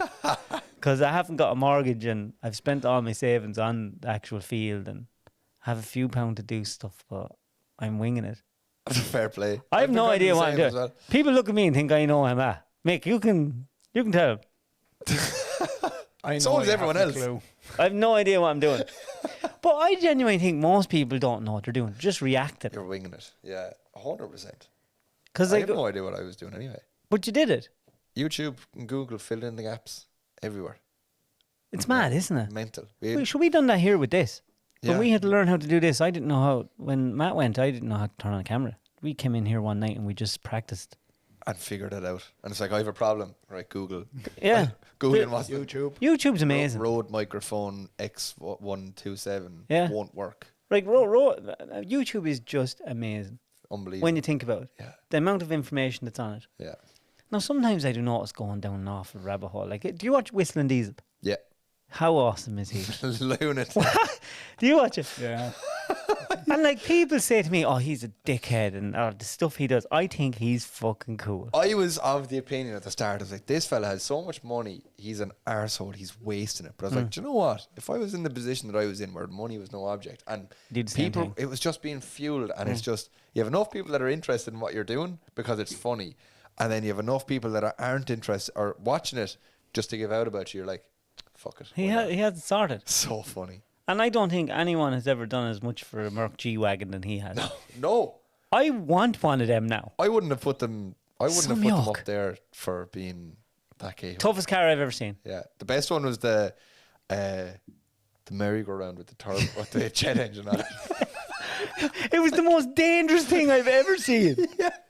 Oh my God. I remember him doing the quad. You remember the episode with the quad? This is back when he hadn't that much money. Back when he had started. He bought a quad and he put saw blades as the wheels. No, I didn't see that one. And he was wearing a pair of boots, shorts, these saw blades for wheels, and he fucking driving around with this yoke and right beside his legs, these saw blades. He was a lunatic. How is he still alive? I don't know. That beggars belief. But you know, I do think it's amazing watching these people. You can tell money's no object, obviously now. Yeah. But like he's turned into like he's big looking. You know, he's in the gym and he's hitting the fucking gym, and the money changes everything. Yeah. And then like the helicopter. Do you see the helicopter? In the shed. In the shed, real helicopter, and fucking just started it up. Unbelievable. Do you watch Matt Watson? No, who's he? He's a guy in England that started a YouTube channel just fixing up crash cars. And he just started off with cheap crash cars. Matt Armstrong. Matt Armstrong. Yes, I did watch him. Yeah, only 2 nights ago I was watching the whatever the last video he was doing. That's cool. Unbelievable. Like he bought a Lamborghini, figures it out himself, and Matt Watson's Carwow. Ma. No, Yeah. Is he not Fitter Ma? Firma. Is Matt Watson, isn't it? Matt Watson is the guy from Carwow, isn't he? I don't know. He does car reviews and stuff. Does he? I'm not sure. But yeah, Matt Armstrong. Mm. I bought one of his T-shirts. Right, Did so he launched apparel, and I said, "Oh fuck, I think this is cool," and that keeps me going. So when I see someone doing it, I do it as well. So I bought one of his T-shirts, and it was large. And when I put it on, the fucking sleeves were down as far as here, and I was there. This is a fashion thing. It's oversized. Oversized T-shirts. Yeah. I can't get over these oversized things. Everyone's into oversized yokes now. It's Yeah. like back when I was watching Vanilla Ice years ago, dancing Ice Ice Baby. That's all back now. Have you worn it since? No, I have it at home. I wouldn't go outside the door with that. I'd be fucking people would fucking murder me. Bring it to work with you. Wear it in the Greg in the would kill machine. me. Greg would say, "You're not going to work anymore with stuff like that." That's what he'd say. He'd say, "You're bad enough now. You're bringing shame to our family. We're not going to have you go out like that." What do your sisters do now? So my older sister Jessie is a sports psychologist with Sport Ireland. So she's on the other side of the sport now as a team member. Becky, my younger sister, is an investment banker out in Australia. So she is moving up the ranks to making big bucks, while me and Jessie were scrambling around for could crumbs. use her to embezzle money to bring it back here. Embezzle is not a great word to use, is it? Swindle, maybe? Swindle, yeah. When did she just went out to Australia and just never came home? Went out 2 or 3 years ago, and yeah, just like she was doing investment banking here, and then got herself a decent job. We have cousins out there as well, so she moved out there kind of with no real intention of staying or coming home, no real plan, and yeah, has just enjoyed it out there. Good money, good job. Now she does miss home. She misses you. Like she's still every day. Her mind will change like the wind. One day she wants to come home. One day she'll stay out there. It's very unusual for a woman. Strange. That's weird. my woman, her mind changes violently from we don't have enough money to I've just booked a holiday to Spain. It's just like we have no money, or I'm just after spending an obscene amount of money on something that we didn't need. Oops. It's all ahead of you. Oopsies. It's all ahead of you. Yeah, it is. Are you ready for the questions? You have questions? Yeah. Don't tell me you haven't listened to this before this I have. podcast. Do you know my chaps love you? Huh? Do you know my chaps love you? Do they? You were one of the first people that sent my chap stuff. The water bottles, Water bottles, hats. caps and stuff. Yeah, Yeah. Tarek has the hat on his little Unreal. bedroom yoke because you signed it. Yeah. And he was there. He signed it? And he'd never seen you before. But then once I'd shown him and he was there, oh, I got this. I think I'm... So initially he was like, who the fuck is this fella? And his friends come into the house and he'd be showing them. They go, I don't know who that is. Because they only think Ronaldo. He thinks he's fucking brilliant. What's the best compliment you've ever received? Jesus. I don't know, because none of them are sticking out. Do you know what? Actually, no. It's very recent. There's a competitor of mine that I race against, and I have raced against since 2010. We're both 32. We're both racing since we were like 20, since 2011, since we were 18, 19, and we've raced. We've been really very close all the way up the way through. He's from Estonia, and I was on not on a podcast, on a Zoom call with another coach in Limerick, who they had set up this like European coaches sort of thing. And she'd said, "Oh, by the way, Rasmus's sister is on the call here as well." So I was chatting away to her, and she was like, "Oh, my parents always love when you're racing. They always are asking for you." So they said to say hello, and they were like, he's a great athlete, but he's a great person. And that's something that I have always, anything that, when you go beyond the athlete, it's like, right, what's behind that? So that was a nice compliment. They I really picked up liked that. on your character, and that was a nice feeling. Yeah, exactly. There's a certain amount of competitiveness, but I suppose the way I always kind of saw it, I never really got too involved in all that sort of being an arsehole or not ignoring people. Or Did you ever fight with anyone? No. Never Fisticuffs? Yeah. No, never. Grab him, put him up against the locker, like in the movies. No, never. If you don't take your hands off me, there's a high chance you will never use them again. I can't back that up. Tell me something that you think is true that almost nobody agrees with you on. 9/11 was an inside job. Do you think that? Yeah. So do I. All right. Boom. What's the last thing you Googled? How to remove the batteries from a Mercedes ML320 key. Battery was dead in the Jeep. They're a nice Jeep. Nice Jeep. What Only got year? it recently. 2007. Cool. Yeah. Battery was dead and I couldn't get into it. So needed to Google how to get into it. Can you not open a... Do you not pull Found that out on YouTube as well. You click the little thing in and Yeah. Didn't realise that until I Googled it. all you do is ring me. The next time now, Master just ask me. Master mechanic. I know everything about shite cars because I've had so many of them. What's the worst nightmare you've ever had? I used to have a recurring nightmare when I was younger where there was a lamppost outside my granny's house used to chase me around the house, pick up the house, shake me out. I'd find a hiding place, and he used to shake me out of the house. Terrifying. Did you ring your Random. sister and ask her what that meant, seeing that she's a psychologist? No, even that's above her pay grade, I'd say. Right. That's a cool one. That's certifiable. Yeah. What's the most painful thing you've ever been told? Most painful thing I've ever been told. Jeez, I don't know. Nothing is striking me. Nothing is striking me now. No, I'll have to come back to that one. If I think of it, I'll come back to it. That's cool. If you could talk to one person that's left us, who would it be? Probably my granddad on my mother's side. Yeah, or my grandmother on my father's side. How long are they passed?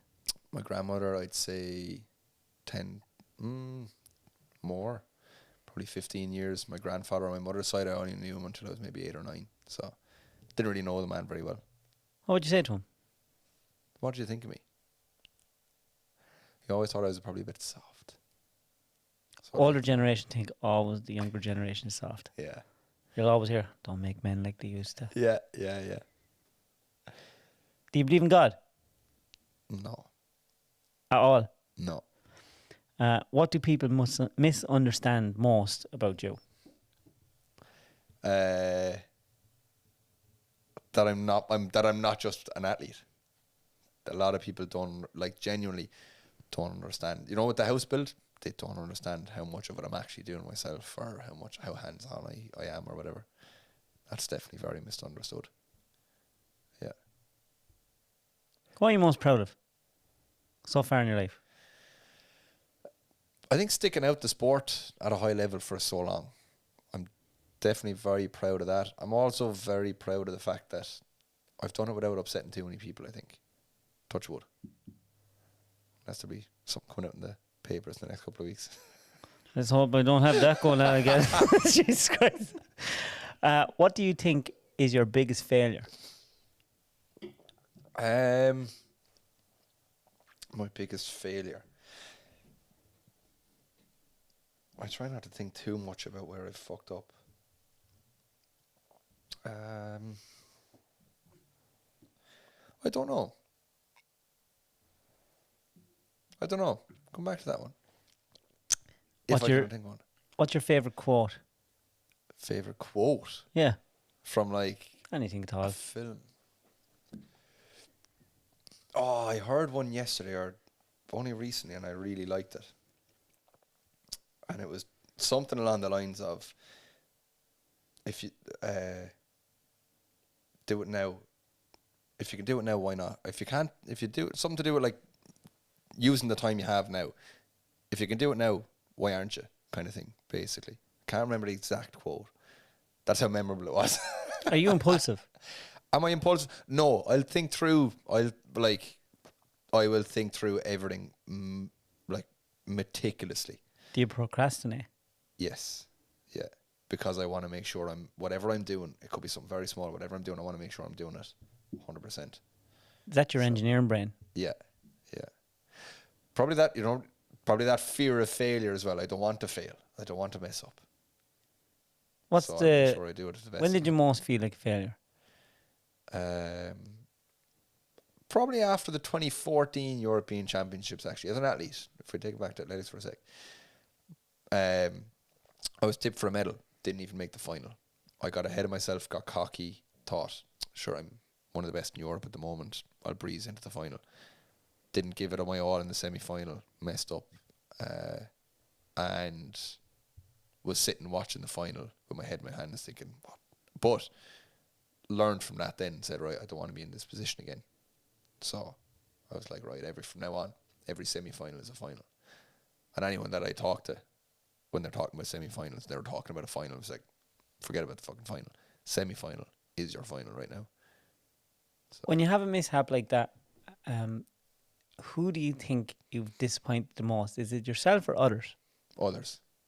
Yeah. I feel like I have Mm. disappointed others more. Don't know if that's the truth or not.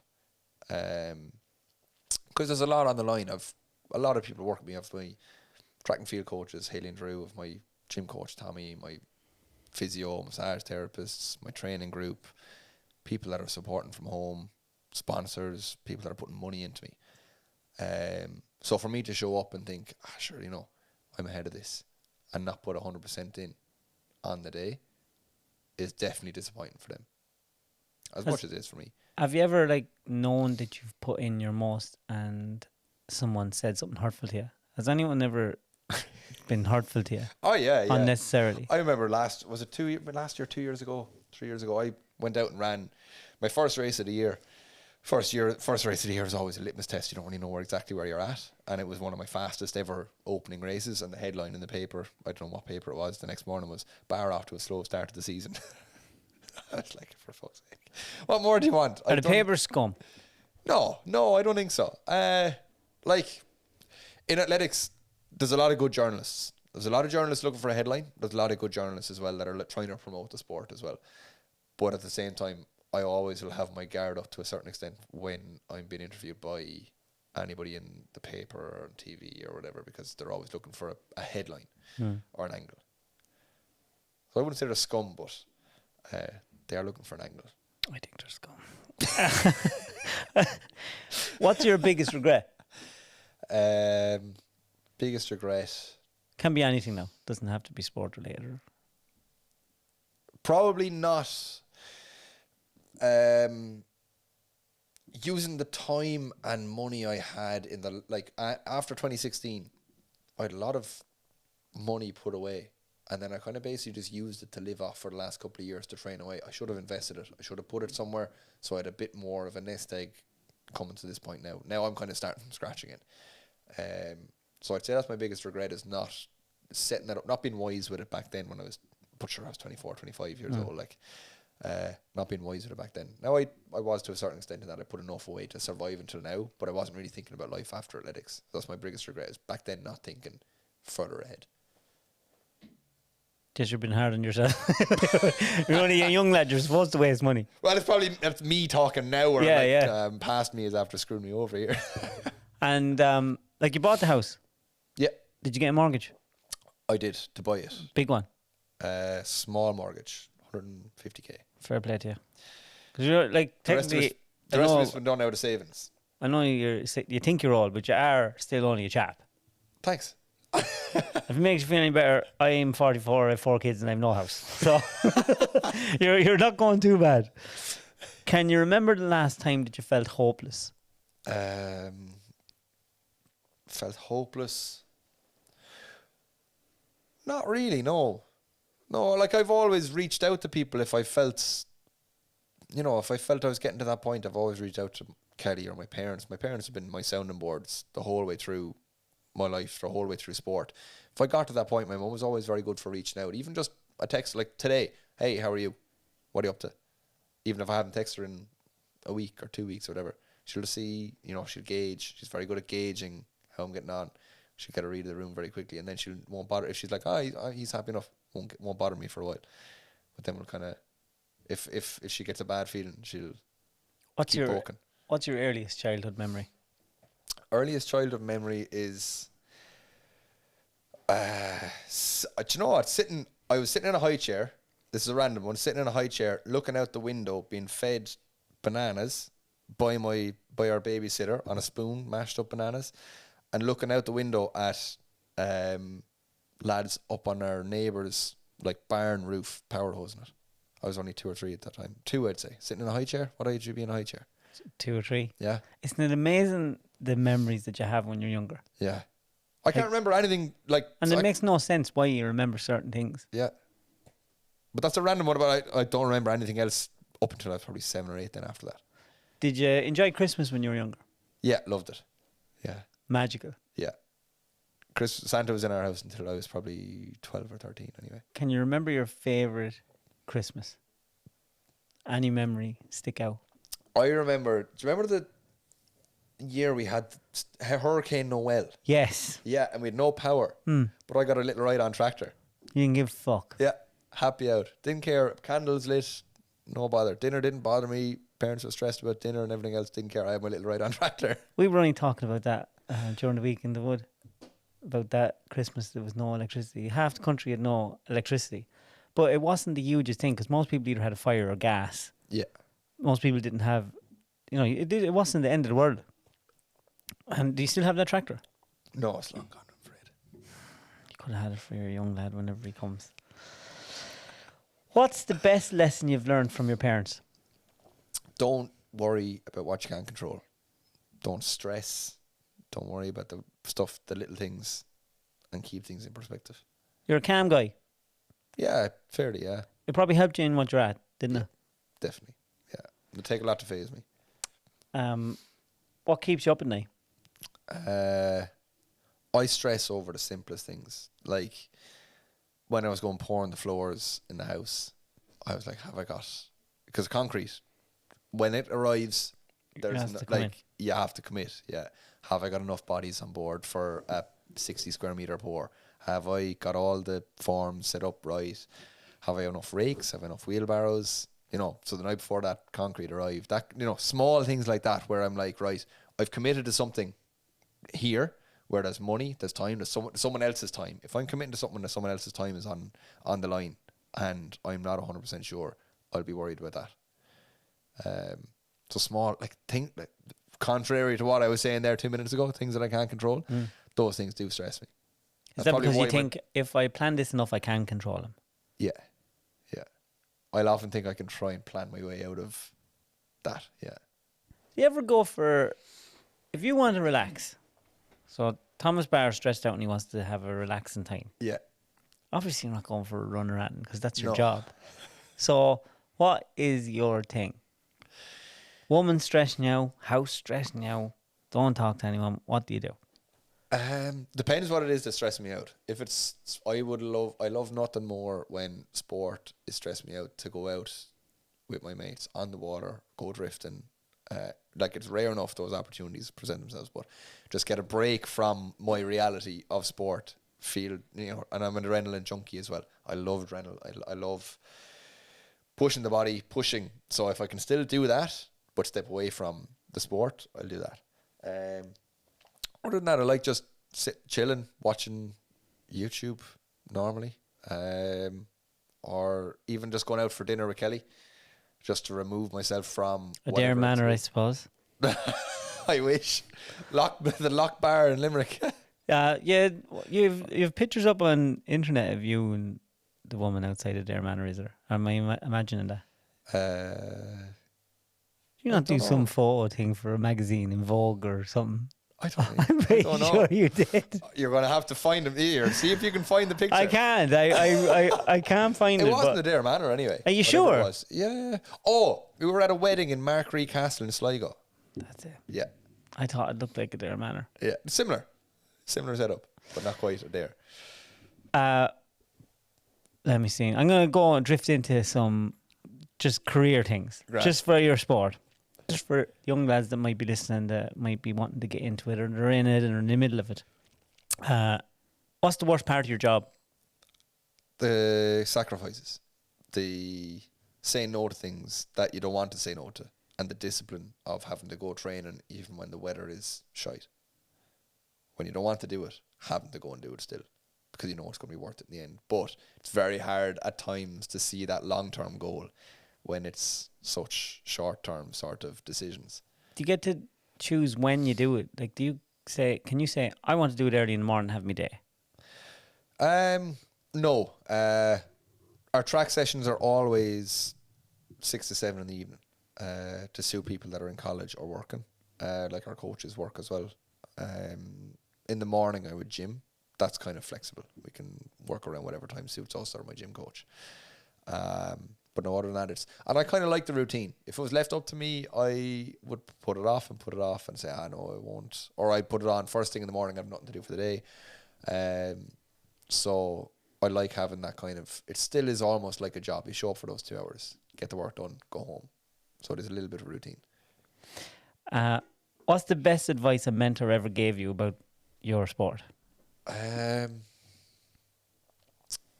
Best advice. Very, very simple. Trust the work you've done.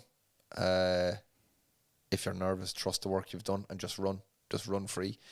Very hard sometimes when you're very nervous to actually try and actually put that into place. But I'll always take big confidence from what I've done in training, what I've done, So it was my coach, Haley, who was saying, just run. Just take confidence what you've done. You deserve to be here. You've worked hard to get to this point. This could be going into Europeans. It could be going into national final, whatever it is. And she's just, those couple of little words, just run. Just think of it as training. When are you most productive? Between like 11 p.m. and 2 a.m. in the morning. Late at night. Late at night or Yeah, late night out. Yeah, when everything else shuts off. It's very hard for me to turn off my brain. It's also very hard for me to wake it up. So I'm definitely not an early bird. I'm a night owl, yeah. Do you suffer with night terrors? No. Would you find it easy to sleep? When you go to bed, can you just shut off? No, if I'm very tired, if I've worked hard during the day or whatever, if I'm very tired, I fall asleep, no problem. And I have no problem sleeping for 10, 11 hours in a shot. But if I'm not tired, I'd be tossing and turning. I'd be watching YouTube, scrolling on my phone, like all the things you shouldn't do before going to bed to try and sleep. I'll be doing them. Who's your biggest competitor? Probably Rasmus Maggie, the Estonian guy I was talking about earlier. He was probably my biggest competitor all the way through. But then, of course, Carson Warholm is the world record holder in our event. I beat him in 2016. No. Fuck you. That's Cunt of a man. It's the last time I beat him, though. Oh. We won't talk about that. Right, we won't talk about it. Like when I bugged, we won't talk about it. Yeah. If you could change one thing about your industry, what would it be? More clarity. In But what respect? everything. Money, what we go through. Like, the further I got into sport, the more I realised we're the pawns in the chain. TV governs schedules. It governs everything.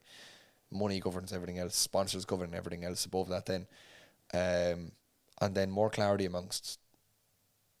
It'd be much easier to make a plan to decide whether or not what you're doing is right, what you're getting, what money you're getting from sponsors, from whatever else, is right.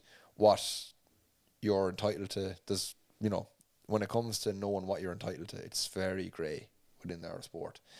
So I just like a bit of clarity, just across the board. There's very little. It's very murky. It's very murky. It's do you ever think about what you've achieved? There's not too many people walking around with those. I suppose there's four. There's four in our country anyway walking around with one of these. 4. Yeah. There's about 6 or 7 million people here. Yeah. It's a fair achievement. It is. No, I don't. Do you know what? I don't often think about it. It'll be when I'm out of the sport entirely. That's when I'll probably appreciate them more. But I suppose because I've been at the level of thinking I deserve one of those for so long. Now that's, in fairness, when we'd won it and we were up in the mix zone, I took longer than anyone else. So the mix zone. Sorry, as soon as you come off the track, you go through what's called the mix zone, where you mix with media, and that's where they'll do all your post-race interviews with the paper, with David Gillick on RTE, whatever else. And that's where I took my time going through that, watching, looking back on the track, soaking it in, thinking, I've worked hard for this night for a long, long time, and finally it's happened. So I was like, I'm taking this in as much as I can. Where do you put these? Usually they're in the glove box of the car because I'll just bring them everywhere with me. Really? Yeah, I do a lot of school visits, so I'll just bring them around everywhere with me. Do you like doing school visits? Love it. Yeah, it's good crack. And the joy you see, like when I was younger, if someone came in to visit our school and they'd been even playing for Waterford United, we were buzzing. It's like, oh my God, they're famous. They're doing something cool. So now, as soon as the medals come out, everyone's eyes drop, or they widen their mouths drop, and I love that. Like, that medal has got scratches, dents on it. That's what I was saying. It looks better on the camera than it is in real life, because it's probably touched about 2,000, 3,000 hands at this stage, and I love that. How many famous people have you met? Who's the most famous person that you met? Probably Usain Bolt. What was that like? I met him in an elevator, just in a lift, because when all the athletes are staying, so it was at the World Championships 2015, all the athletes are staying in the same hotel, or a lot of athletes are staying in the same hotel. Just happened to share a lift with him, and one of the girls, Kerry O'Flaherty, was that was on the team at the time. She's very bubbly, was chatting away, wanting to get photos. I don't know if she got a photo or whatever, but she was chatting away anyway. So we've sparked up a bit of a conversation there and then, but that was it. Gone. Just in. Hello, how are you? Who's the most famous person in your phone book? I don't have that many famous people in my phone book, I'd say. I don't think so. I'd have to go through it. I'd be scraping the barrel, I'd say. Famous people don't want to associate with me. What motivates you now?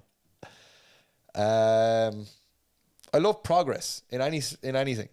Progress. So at the moment, what's motivating me is, like, I painted the house the other day. Sprayed, borrowed Brian, a mate of mine. He's one of those sprayers. So over 2 days, sprayed the house. Now I can't wait. I'm motivated now to go back to the house and start putting down floors, or putting in sockets, or putting in the stairs. Building, like, that motivates me. Any kind of progress will motivate me, whether it's small or big.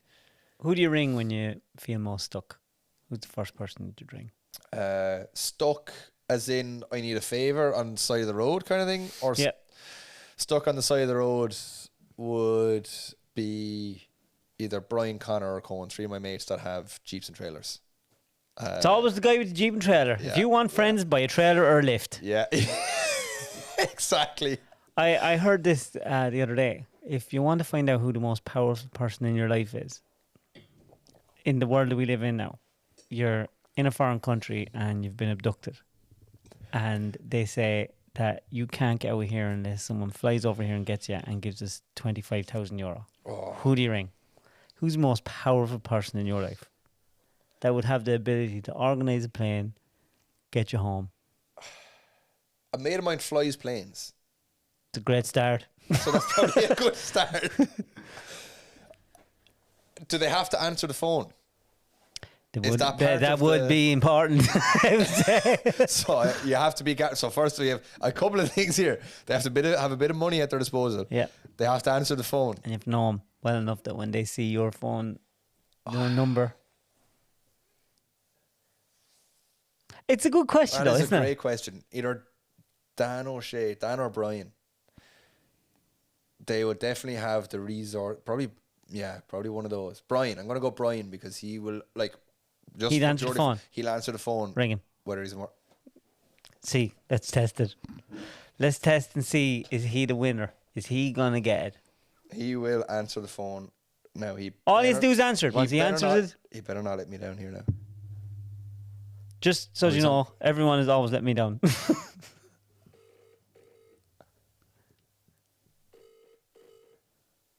If he sees the phone ringing at this time of night as well, he'll think there's definitely something more. He will. He will. Oh no, he's definitely in the. What day is it? Saturday. Saturday. Oh, he's in the pub. You are screwed. He's definitely in the pub. Letting you down. I'm dead. You're dead now. 25 grand out the window. Yeah. Come on, Brian. No, let you down. So now, Brian, you are a scumbag. The one man I thought I Hey, could it's rely a on. great question, though. That's a very good question. Because That it is a doesn't have very to be good your question. best friend, Rat, and you just have to know who has the most power in my life. And you ring him, look, I'm fucked if you don't help me. It's a great question. Yeah. Actually, do you know what? Yeah, that's or my mother, probably. Any time of day or night, she'd probably answer the phone. I'm not going to ring my mother now. Yeah, of course. Well, I can if you want. No, but you can if you want as well. This is a funny question, all right? What question do you wish I asked you? I didn't have any expectations coming in. To be fair, I know where your mind can go. I was expecting all sorts. I haven't finished yet. No, there's no questions I wish you'd asked. Like, I don't like preempting something. I like coming in just going with it. Did you grow up? You grew up Catholics, did you? Yeah. Yeah. And when did you realise? I don't believe in any of this. I'd say probably into my late teens, early 20s. What do you think happens when you die? I always used to think that we kind of are reincarnated or to come back as something else, that we may have had previous lives. But at the same time, like, it's a very deep topic. But at the same time, I'm thinking as well, you have a finite amount of time and that's it. Your clock runs out. So you make the best of it when you can. And don't be waiting for the afterlife, or I don't know, is it a comfort thing where people will fall into that trap of, I don't have to do this. Oh, sure, like, you know, I'm doing something for future me, for the next life or whatever. It's like, no, do things now, because there's no guarantee there's anything coming next. So I'm still in that mindset of like, I don't know if there is anything next. That's it, gone. So, consciousness. Yeah. It's a very weird thing. Yes. And if you think about it too much, there's no really understanding it. Yeah. And I often wonder when someone's, you do your cars and your ECUs and your program and all these things, and basically all our brains is electrical signals. Yeah. That's all we are. Yeah. Yeah. So where does the spark of consciousness come in? Like, are you following the whole chat GDP and AI and... Not really, but it does bamboozle me. I'm following the last 3 or 4 years, and I use it and I download it Yeah. and I play with it all the time, and I'm infatuated, and it's scaring me. Really? Like, so much. I haven't looked into it enough for it to scare me yet. So like it's highly intelligent. Yeah. Like, even if you look at what's released to the public, the Google Assistant, like, you can program your Google Assistant and pay for it. And if you ask your phone to book you a dentist appointment, it'll ring that dentist, the nearest dentist to you, and they won't be able to tell whether that's a human or not, and have a full-blown interaction, and they not know. In another 3 or 4 years, every time you ring Bank of Ireland, you know the way you're ringing these call centres in Italy or in India, and you don't, it's just awkward. Yeah. But it'll be an Irish person that you won't know is actually an AI model having a conversation with you. But sure, a lot of companies are doing that already. You know, you go onto Loads online of and you'd speak that chat, and it's like you've had 5 or 6 messages back and forth before you're actually talking to anyone. Yeah, like ChatGPT now has the latest AI model. They gave it a test, right? This is going to blow your mind. They gave it a test where they keep it in an enclosed box, say a digital enclosed box that I can't get out. But it said, fool someone and try and have it get in. Do you know when you do something and ask you to prove if you're a human? Yeah. And it asks you to pick pictures. Yeah. You know, pick the bicycle. Yeah. And they're actually hard enough. You're It's fooled me enough time. yeah. Well, it done was it tried to break out of that. And what it done was it rang someone and told that person that it was a blind person and I couldn't figure it out. If I send you these pictures, will you tell me which one it is? And the person asked, are you a robot? And it said, no, I'm not. I'm blind. And I can't figure this out. Can you help me? So it was able to lie to reach its objective. And this is like with quantum computer coming in, like that this thing will be able to do as much thinking as we could do in our lifetime in a 0.0 of a second. It's nuts. Like when you watched years ago all the programs, you know, the Wall Street and all these people on the phones and they pegging things and they trying, you know, Wall Street, you know, all these people and they selling and buying money. Yeah. No person now. That's all AI models. That is nuts. So I often wonder, like, I think we could be in a simulation. Yeah. So I do wonder now, the older that we get, I listened to that Brian Cox interview with Joe Rogan. Do you listen to Joe Rogan podcast? The odd one. Yeah, well, Rarely. listen to the Brian Cox one, and he was talking about AI, and he was talking about the solar system, and he was like, oh, well, like, the older I get, and I'm very clever, you could think, huh, Brian, Brian's after letting him, he's going to win. Answer to him. it's too late, Brian. I'm dead. Did you die? I died, yeah. No, you're not dead yet. I- While I didn't answer the phone to you, me and Kieran were in deep conversation with Kieran's brother, telling the story of the Pearl nightclub. Go on, tell us more.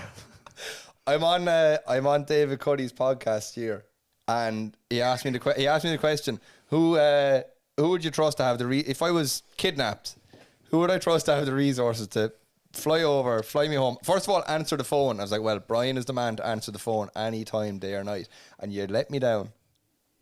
Well, look, He rang back. you informed me before I opened the bottle of red wine that you needed saving.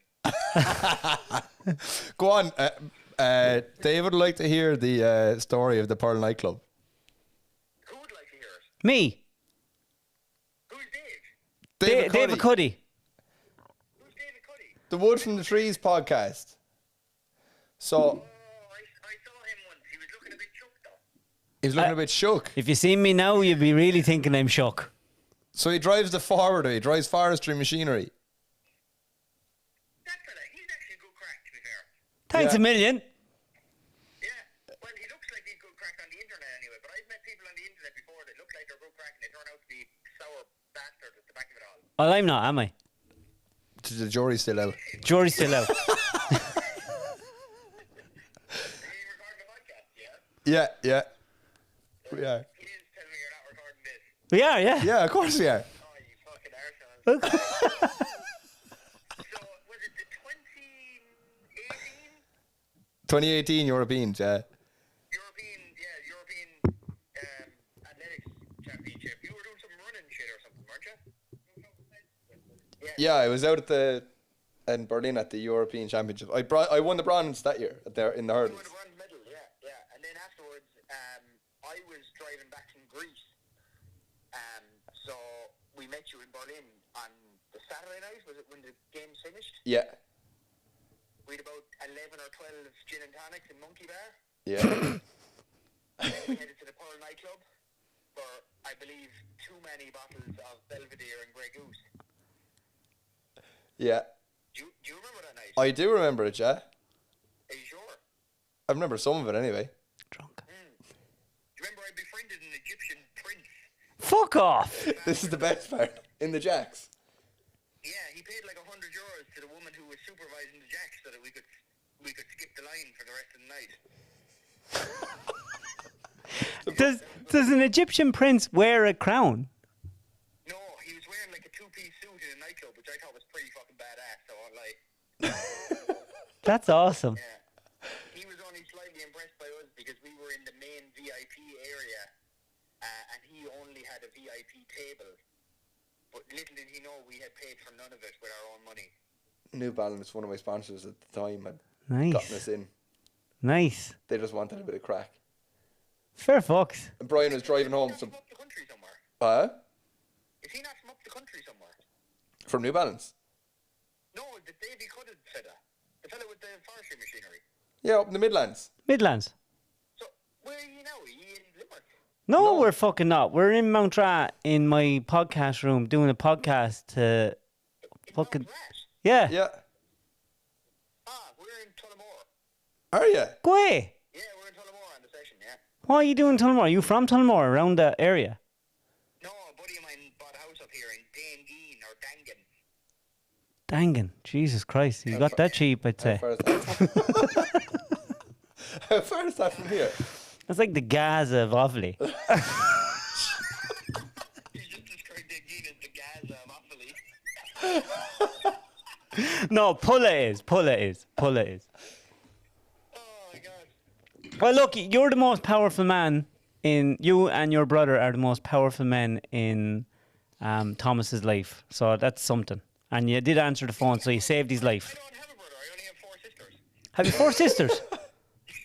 God help you. That must be tough, is it? No.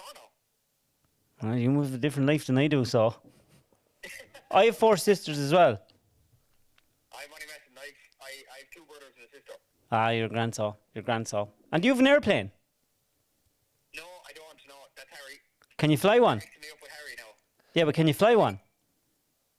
Sure, I'd give it a go, but I wouldn't exactly say I'm an expert at it or anything. I have a theory that I think I could fly a plane no bother. That was something that came out recently that like 80 or 90% of men believe they could land a plane. If they had to in 100%. an emergency. No bother to us. No, I reckon I could fly. I don't reckon I could land one or take one off. Ah, you could. You fucking could. No. Nah. I did. I had remote control airplanes for years, and I wasn't great at getting them up into the air or down out of the air. But I wasn't too bad with them when they were above there, like.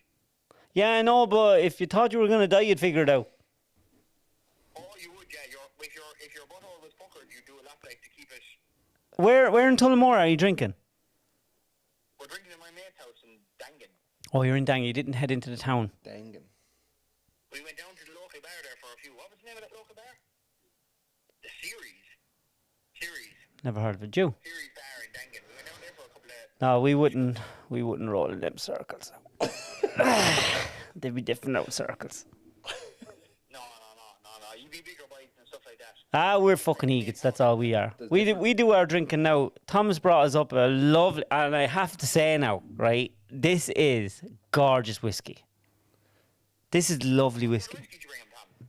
Waterford. A bottle of Waterford whiskey. It's very nice. Have you tried it, Brian? Oh,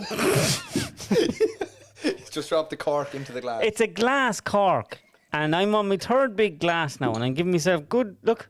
I'm going down, I'm Good going all measures. right. It's lovely. It's really nice. Anyway, look. Hey, look, I won't take any more of your time. You seem like men that are up to proper business stuff now. Oh, big business now going on here. Big business. Big business. Yep. Anyway, enjoy your night. Well done on being the most successful man in Thomas's life. Cheers for letting me down, Brian. No, what about anytime? Talk, Anytime I'm never available. Best luck. talk to you later. Good luck. Good luck. Bye, bye, bye. Bye-bye. So, Thomas, one of the final questions. Right? If I could give you your perfect life Yeah. in 10 years. So, 10 years, you get up, you have any life you want to have. Career, relationships. What's your day? House paid for, car paid for, kids reared. In 10 years. you need to learn a bit more about kids. As long as I've no financial troubles or worries or health worries, I'll be happy enough. Yeah, once I'm fairly secure, happy It's in enough. Midway that we're all basically the same. Do you know, like, your industry is like physical performance of your own body, basically. If you were to break it down. Yep. So your job every day is to be as physically capable to do what you have to do, but still, because we are born into a world we have to pay to live in, you're basic instincts are, I need to pay my bills. Yeah. I need to have my house. I need to get stuff ready. And I think people like you that are so structured, like, because you have to be so structured. Yeah. I'd say you overthink the shite out of kids and all that sort of stuff. I need to have all these All things the things in line, yeah. before you do them things. Yeah. But at the same time, like, whatever happens kind of thing as well. Like, I'll roll with the punches. Would you like to have kids? I would, yeah. How many would you like? Now, No I know mo- your woman probably has different ideas, but if just you, how many would you like to have? No more than would fit in a normal 5-seater car. So 2 or 3. It's a great idea. It's a great idea. I remember when I had one, and I thought it was the hardest thing ever. And then we had 2, it was not too bad. And I had 3, and it was manageable. But that 4th, oh my God, he's climbing everything now. It's so hard. I'm not putting anyone off kids now, am I here? But it's hard work. It's fucking, I'm not, like, it is probably one of the most difficult things you'll ever do, I'd say. Do you think, I often wonder when you have kids, Right. and daddy's after achieving ultra high standards and stuff, would it be harder? I'll make sure it is. Would you be tough on your kids, do you think? No. I don't think so. Like, if they wanted, like, I've often thought about this, and like Kelly, my girlfriend as well, was at the Olympics there last year. So if we ended up having a kid, both their parents are Olympians. That's cool. That's really fucking cool, but that Both could your be tough. parents are Olympians. Could be tough to live Like, up to. that's hard to live up to. Yeah, yeah. But I'd never force them down. And I say this now because I've rose. You know, I don't have the pressure on me. But I don't think I'd ever force them into something they didn't want to do. Are you a Limerick man now? I'm adopted, I suppose. Yeah, Big I'm a part of the Waterford man. community. Waterford man through and through. Yeah, but I have lived in Limerick nearly as long as I did in Waterford. Yeah. So like I'm living in Castletroy 13, 14 years, so I know a lot of people around. Even building a house down in Castletroy, I've gotten to know a lot of my neighbours. That's where I bought my locals, M5. Where? In Castletroy. Was it? Yeah, off a lecture in the college in UL. No. What lecturer in the college was can't driving remember. an M5? Yeah, I can't remember because when I went down to look at it, it was actually parked in the college. I had to go down and look at it there. No way. Yeah. I'm trying to think. When was that? 2009. How was that? No. 05. 6. 6. Oh, 6. Was it 6? Yeah. That was before I was in college. Really? Yeah. I was going to say I might have seen it knocking around, but I definitely would have noticed it. Yeah, I remember going down. I never drove it. No one let me drive it. I looked at 2 or 3, and that was the nicest one. And because I was a young lad, that's there. No money, no drive. And of course, like, Fair enough. yeah. But this one was perfect. And I remember going looking. He was a lecturer. Did anyone drive it for you? Did anyone drive it for me? Yeah, like a test bin. No, he had a BMW guy. He was only after having it down in BMW, and he was after showing me. He was after getting everything done with it. And they had a full BMW service history. And you know, when you're a stupid cunt of a young lad, you can imagine how many fucking young lads be ringing, thinking they were going to buy this thing. And there was only a few stupid lads like me that actually had the money to do it. Just enough. Just enough. Yeah. We fucking yeah. He was in Limerick, Castletroy. Yeah. That's mad. And Vicky brought me down. That was one of the first dates me and Vicky were on. Or she drove me down to collect it. Honest to God. She drove me down to collect that. I brought it And home. it was at that stage you knew she was the one for you, driving you to get a car. How do I explain how I knew Vicky was the woman for me? Well, look, she was with me when I had nothing. And every other woman I was with wasn't... I had bad taste in women. Have you had many girlfriends? 3, yeah. 3 or 4. 3, yeah. Takes a while. You, Mick? One. One. 1. One and done. Yeah, we'd be fairly all old fashioned. Are you from the town? Are you from like? Do you grow up in a town or in a country? Country, village. A village. Yeah. Yeah. Busy in the summer, dead in the winter. What's your favorite holiday you've ever been on? Disney World. Went to Florida. Did Disney ya? World in Florida. Yeah, yeah. With your family or with? With family, yeah, yeah, yeah, Jeez, you must have had money. yeah. My dad worked on the rigs, on the oil rigs for a long time. Did he? Yeah. Fuck Yeah. off. Yeah, he worked offshore for a long time. So we didn't see him for probably 7 or 8 months of the year. What age is your dad? 64, 65 now. Would you do a podcast? He probably would. I don't know, actually. He's That's not one for fierce. the microphone. How did he get into that? His dad was in the oil field. So he got into it when he was a young lad, started from the very bottom, got a like a equivalent of FOSS or whatever, welding apprenticeship, and just went out on the rigs, worked his way up from... On the ocean? Yeah, he's all over the world. He was in Brazil, he was in Singapore, he was in... That was 3 everywhere, months North on, Sea. 3 months off, wasn't it? Month on, month off. But then he'd also have to spend time doing courses as well, so he'd be away for a week here, a week there. So he might be home for only 3 weeks out of the month or whatever. But that's, growing up, he was in and out of the country every second month. But yeah, started from the very bottom, worked his way all the way up to like essentially rig manager. Fair play to him. Yeah. So, Not too many people back then done stuff like that. yeah. Like back then, if you were doing jobs like that, you were like really, I remember like some of the stories he's told me of like coming home and he had a Mark II Golf GTI before people in the town even knew what it was. Because he was a young lad, had all this money, house paid for in cash, kind of job. so he was like Greg. Was he? He was making decent coin. And like the stories he could tell you of like where he was, what he was doing, the rig being attacked by Pirates. Yeah, looking for oil, looking for money, trying to break the rig down or whatever. Mad shit. Were you And ever that's only scared half for him? it. No, do you know what? I never was. He had a bad accident a couple of years before he left the rigs, maybe 10 years ago at this stage. And he was in ICU for a couple of days before we even found out, to the point that like a lot of the lads on the rig that he was working with thought that, there was no way he was surviving this kind of thing. What happened to him?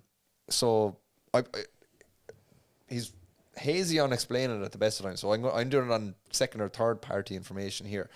Something to do with they use big slings that pull 10, 20, 30 ton of pressure on a pipe to bend the pipe.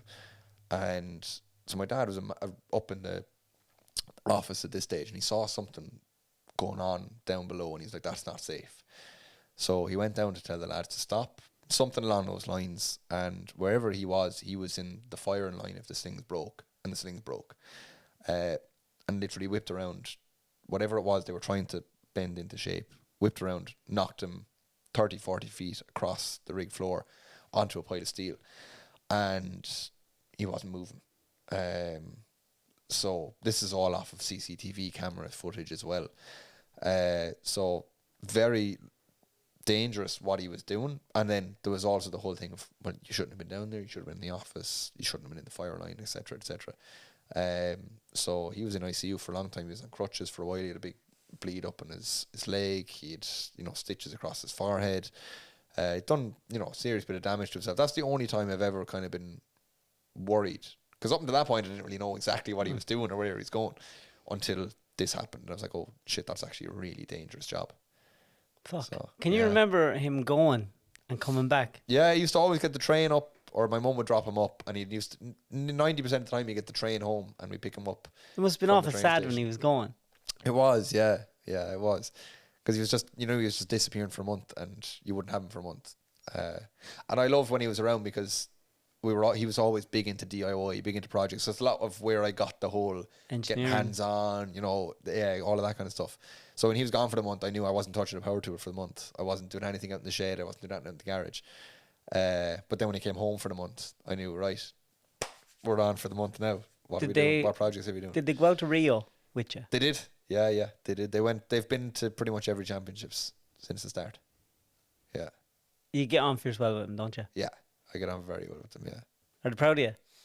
I'd hope so. Has- If not, did I it- tried did my it- best. What was the first thing your dad said to you when you got your biggest achievement there in Rio? He was like, he was messing. He was like, well, it's a good thing that didn't go wrong because we spent pretty much all our money getting out here. But I remember it was funny. The first time I met them after I finished fourth, I was in the middle of an interview with Athletics Ireland. They had a video up. They were asking me, how did that go? and my parents were 50, 60 meters away, and they spotted me with the Irish flag or whatever, and they sprinted and just wrapped around me straight away. And we're just buzzing, excited, you know. They get more nervous than I do, or Jesse ever did when we were racing. They got way more nervous. But they were always there. They were always there. If you had any advice to give a young chap or a young woman getting into athletics, what would you tell them? Enjoy it. Have fun. If like, even with athletics, it doesn't have to be athletics. Find something you love. Find something you enjoy, because you're much more likely to put the time in, put in the discipline and everything else if you enjoy it than if you don't. And up to this point, I can hand on heart say, now that's not to say there are tough days, but hand on heart I can say 90% of the time I've enjoyed it. I enjoy the crack. I enjoy competing. I enjoy pushing myself. I enjoy the progress. So find something you enjoy doing, that you can enjoy the process of it all, and it makes it very, very easy to actually follow through on what you're doing. And as well, when it gets tough, when it gets shit, follow through. It's not going to last forever. You know, find a way around whatever problem it is that you're working on. So. When was the last time you shit yourself? I came very, very close. Where were we? This is probably 2 years ago. At 2 or 3 years ago, I was at a race in Finland, and I got the timing of my meals wrong, and I was warming up, and I was like, my stomach feels all over the place here. I remember coming across the line, I was like, I am touching cloth here. Didn't quite, but like, you know, cheeks touched the toilet seat, and that was it. If I had 10 Turtle seconds head later, sticking out. yeah, 10 seconds later, it was gone. Yeah. Wait, when was the last time you shit yourself? Nearly shit myself the other day. But hey, that was thanks a million for coming up. My pleasure. It was because I'm following you a long time. I think you're a fierce, interesting fella, and I think that Likewise, I've enjoyed it. the stuff that you do outside of athletics is mad. There's not too many young lads take on houses and take on the cars thing, and you're so just normal, just a normal fella. There's oftentimes I've thought about, you know, putting up a video and saying, any other Olympic athletes out there plastering a wall or But there wouldn't be. painting a wall. Like, it's mad. You're so normal. You'd be doing and you take on fucking any job at all. I'd give that a go. Yeah, well, I wish you the best of luck, and I think you have mad stuff coming in the future for you. Perfect. And fair play to you. Thank you very much. Cheers, Dave. I hope I'll be you're driving enjoying forward your... by the end of the month, yeah? Anytime you want. For the next Patreon, you're going to be doing that. 100%. Are you enjoying the Guinness? Loving it. Lovely job. Right. Thank you very much. Good luck. Cheers.